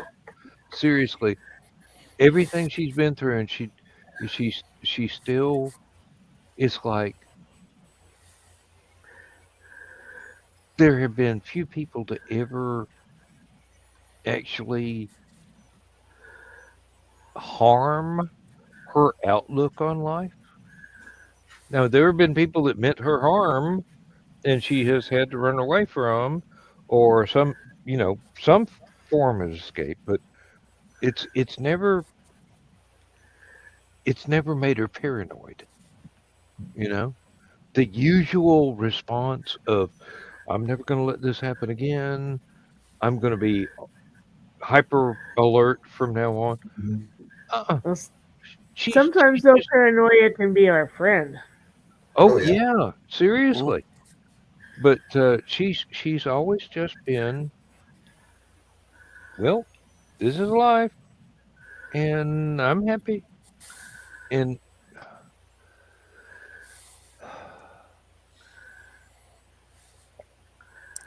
she greatly reminds me of one of my grandchildren who just can't see any harm in anyone, no matter what they do. I'm going, somebody is going to mess you over one day, honey, and when you Mhm. lose that innocence, you are going to be so angry. And I hope I don't live long enough for that person to ever hurt you so that I have to witness it. Otherwise, well, life in prison is not that much of a deterrent at my age. So, Yeah. oh heavens! You care about people so much, and you want to protect them against their wishes at times, and it's a 50-50 chance that that's actually a good thing. And then you go, well, when is it your duty to decide that they are non compos mentos? I mean, seriously, it's not your job. How do you get to make that conclusion? How do you get to act on that with confidence and not be an asshole? Um, I really, you want to do what's right. You want to do what's best. But are you wise enough to make that choice? That's what I keep asking myself, because there's a lot of folks that I look at and I go, wouldn't trust you with a burnout match. Mhm. You can't take care of yourself. When is that my call? I mean, seriously, when does that become my call? I'm I'm not. It's not my responsibility. Yet I feel like occasionally it might be. Um, I can't be father protector for the whole world. I'm doing good to be able to do it for my own kids. So Uh, I and when shouldn't is have that said. wise? When is it wise? When do you have to say, okay, if I do this, they're never going to learn how to take care of themselves. I got to step back. When is that a smart thing to do? That's a father's dilemma. Yes. When do you let them make their own mistakes and learn from it? And when do you go, okay, I got to step in? When is it right? Misty and I are having that with our middle child. Hmm? one could also say that's true of a friend too. That I don't feel bad for telling somebody no last night. Yes, I comprehend. Ah, Yep. Yeah. Hmm. And he had rather shocked look on his face when Aunt Donna told him no, he wasn't going to drink himself stupid as hell. And somebody turned the conversation, so I couldn't tell him. There's nothing I can do here. Nothing I can do in the green room except kick him out, and that's not going to help. He'll probably would get drunker. Yeah. But I know his medical condition. I know that heavy liquor is going to kill him. That ain't happening on my watch.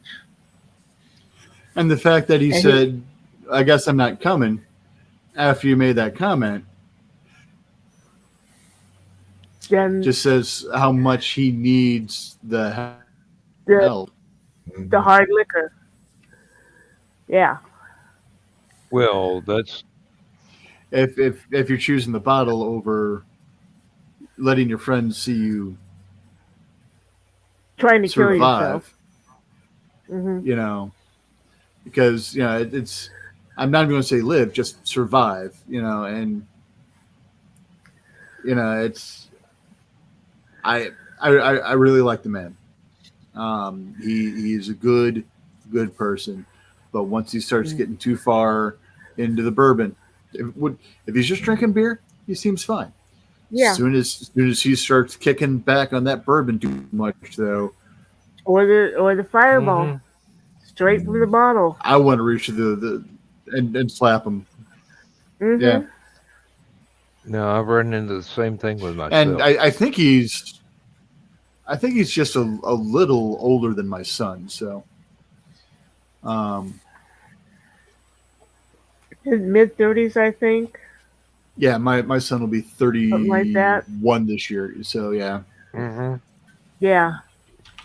He's going to be lucky to make it to 40.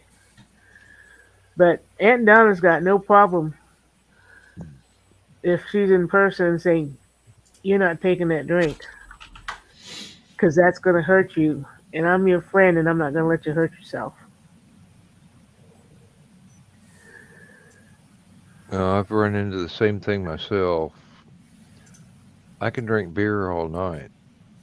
When I start drinking liquor, I'm going to do something stupid. And I don't want to do something stupid.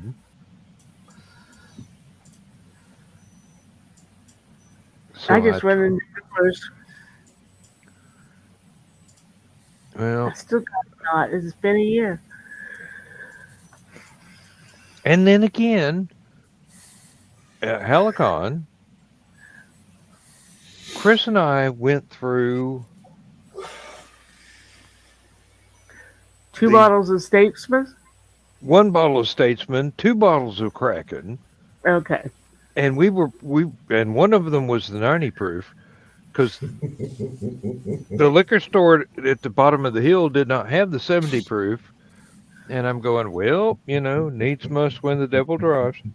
And there was also other stuff involved.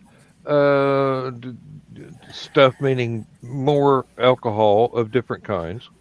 And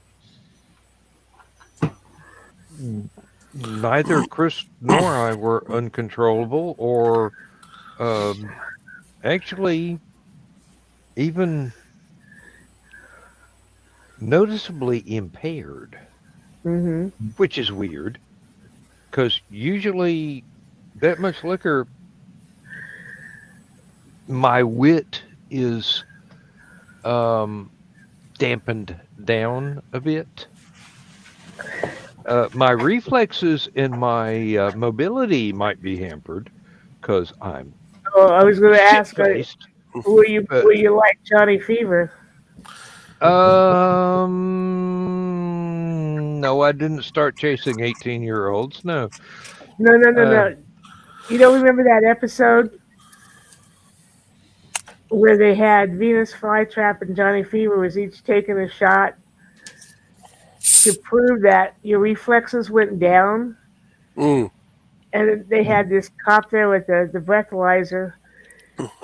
And yeah, Venus is like, whoa. And Johnny was like, bing, bing.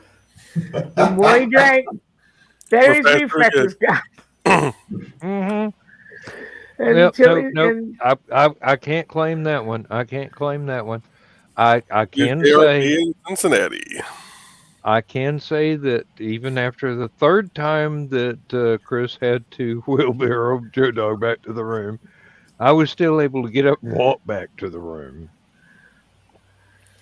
Now, I won't say it was not against a stiff breeze uphill both ways, but I was very glad that I didn't try and use the stairs because I kept stepping on my coattails. You remember the long black coat. That's the one drawback of the thing. If you're going up steps, you're gonna step on the coattail. Mhm. And falling up a flight of stairs is a talent that I no longer wish to demonstrate at my oh, age because I'm getting fragile. oh, honey, I can trip on air, so they falling upstairs is nothing. Well, No, gentlemen and lady, I'm going to take What, off. like, there's a lady here?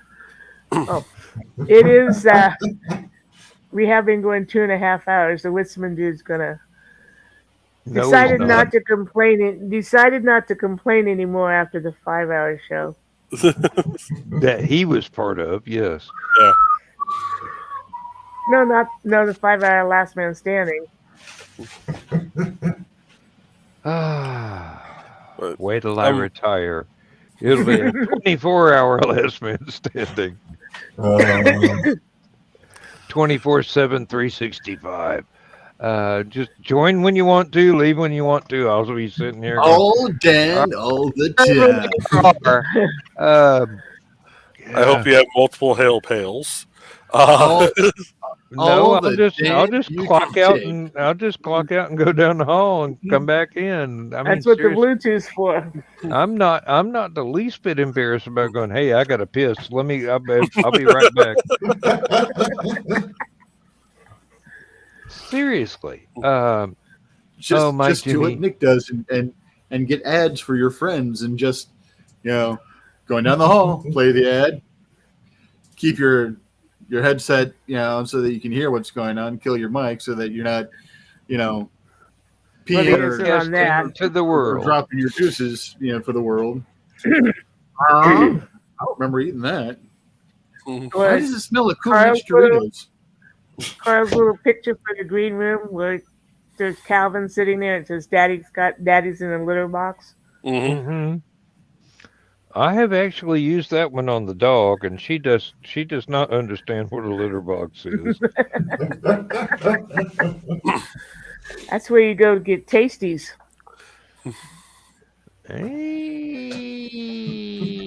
The forbidden crunchy chips. On that note, folks, I will call it a night, and I will hopefully Good see you night. all Good next night, week. Joe. Good Night, night, brother. Joe. Yeah, I probably should wind this one up because our 7 dedicated fans are going to complain about me going on and on and on and on. No more than usual. Yeah, we got to go check on chickens and a cat tomorrow. I do actually have 32 subscribers, so like that's going to be an Olympic record.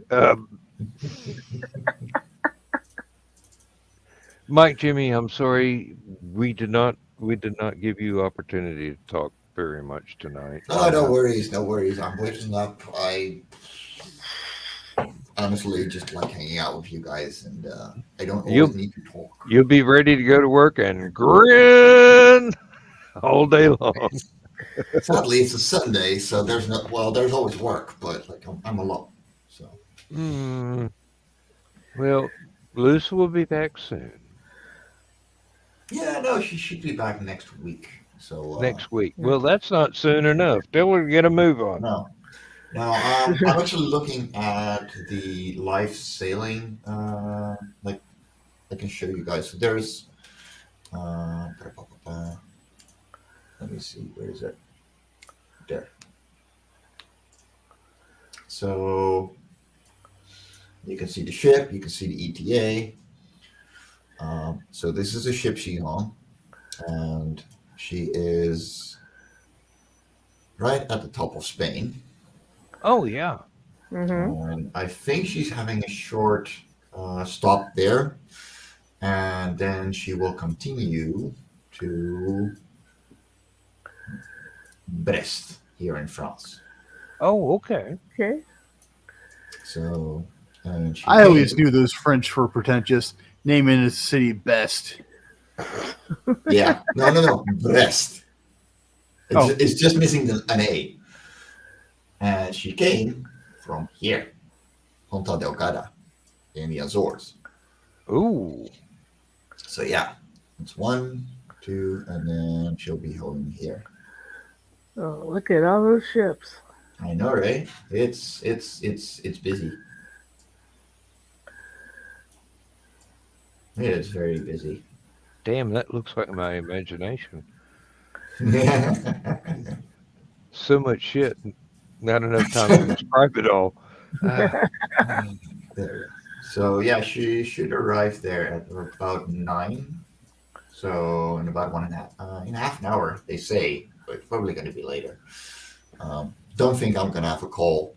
I don't know. But yeah, and then it's another week, and she should arrive next week, Saturday, in France, and then she will be in the Netherlands on Sunday. So. Just in time for our next madcap adventure. Yeah, she should arrive at around 9 a.m. on Sunday. So I would have pretty much, because she's driving. Yeah, we're not going to last that long on a Saturday night. So. You never know. Yeah, it's Well, Sunday morning. yeah. We But have still, before it- because we've gone to 3 o'clock, which is currently is 7, unless your time changes next week, and then it might be back to 7 hours in advance instead of only Yeah. 6. Yeah, no, it's next week we're going back to daylight savings. Well, it would be wonderful to meet her before I was going to say I have 8:28. Hallowcon. But Yeah. you know, if it happens, it happens. If it doesn't, it doesn't. That's just the way things work out. And if you're madly in love with her, the way I think you were madly in love with her, she's going to be awesome. Oh, there's She one- was delightful and fun on the 24-hour stream. She is wonderful. And yes, I absolutely adore her. She is amazing. And yeah, I dearly miss her. It is so quiet around here. Like Shelby is a screamer. I mean, she wants all the attention all the time, let's be honest. But it's not the same as having breakfast together and stuff like that. Yes, it never is. It never is. And the thing is, when you find someone like that and you want to spend the rest of your life with them, any time that you're apart is absolutely horrid. And any time you're together is absolutely wonderful. And fleeting. Yeah, well, time has this way of screwing Going by, everybody yeah. over equally. There's one more thing that I have to update you guys on for Hallowcon. So the planning is for me to have my driver's license, but in order for me to drive in the United States, I will need to have it for over a year. So I will not be able to drive in the United States. Not Well, legally, no, legally. but that doesn't mean we got lots of people that can't drive I legally was here gonna say now. doesn't stop anybody else in the States. So Seriously, never stopped my second wife. She drove for years The without a problem is, I'm driver's license foreign. at all. If I get caught over there, I am in bigger trouble than most people. This is true. I mean, a So, fine is for poor people. Like a fine is to contain poor people. I understand. mm, I do not want to be bailed out by my dad because I'm driving over in the United States and him going, "We told you about this." you're on your own. Thank you very much. Good night. And the thing is, at your height, one of the first responses might be one hand firmly on that taser. If they ask you to get out of the car, Exactly. yeah, because you get out of the car and you stand up and you stand I up unfold. and you stand up and you stand up and they go, oh, he's a Son of a big gun. because I get that at 6'4", and you're taller Yeah. than me. Exactly. So, not going Well, for I'm any also trouble. like 3 of you wide too, so that might have another, I'm just the eternal stick. Yep. You just go, "Hey, excuse me, officer, didn't you see me in Star Wars? I played the Wookiee." Exactly. I'm the tree in the background. Yeah. Practice your Wookiee rumble. You might get away with some stuff. Oh, God. So my best friend, Oh, boy. I wanted to beat the boy. So back ages and ages ago, back when we were 16, so 30 some years, we are going about 100 miles an hour on a back road in a 1975 Chevrolet Impala, As you do. or as some people like to call them, aircraft carriers. Mhm. Yeah. Coming over one hill that the back side of it is this steep down, so it's Catching air. Yeah. Streets of San Francisco. my tires were still above the light bar on the police cruiser when they lit up. When he whips around and catches us, because we heard "Twoo-twoo," and we're like, "Ah, son of a!" So we slow down, pull to the side. We're sitting there waiting. So the cop walks up. Thankfully, it was a young cop. Walks up, leans his head in the window. "Do you know why I pulled you over?" "My best friend, without missing a beat. We are not the droids you're looking for."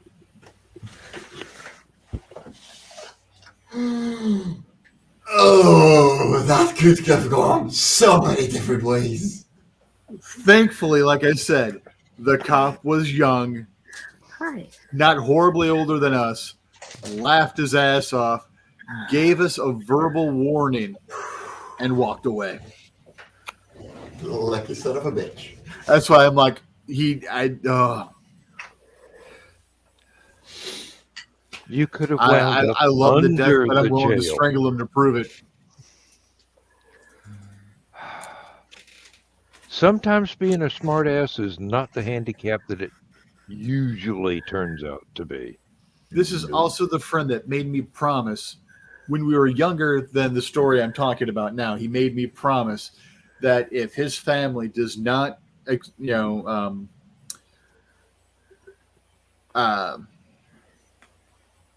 acknowledge and fulfill his wishes for his funeral, it is my job to pull it off, which means that if his family says no, I've got to steal his body, dress it in a Darth Vader costume, and burn it on a pyre like the end of Jedi.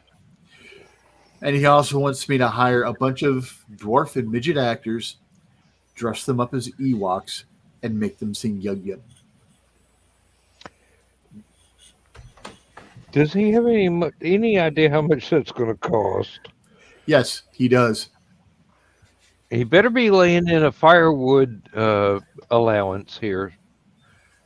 But the thing is, he also knows my ability to be able to redneck shit. Okay, we're going to put him in a 57 Chevy and throw gasoline in it, and we're gonna get the kindergarten class to watch the movie so they know how to sing the song. Well, thankfully, all they have to do is watch it for 30 seconds, and then they can dance around, and then they'll be doing the moves and everything just fine. But yeah,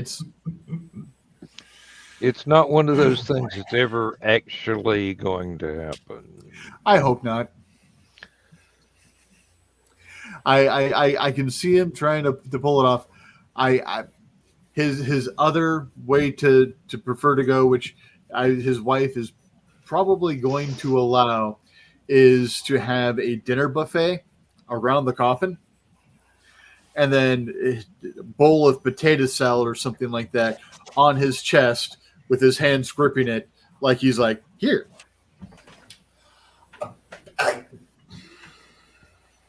Everybody likes tater salad. No. Not like that. There's something wrong with the boy, which is why we've been friends since we were 13. Makes sense. 12. Sorry, crap, 12. Holy crap. It's at the sound of the tone, it's later than you freaking think. Okay. 2 hours and 36 minutes and 45 seconds. Good night, everybody. I love you very much, and thank you for being here. Good night, folks. Bye, everyone. We are exploring new territory. Transmission overload. System will shut down.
down. System will shut down. System will shut down.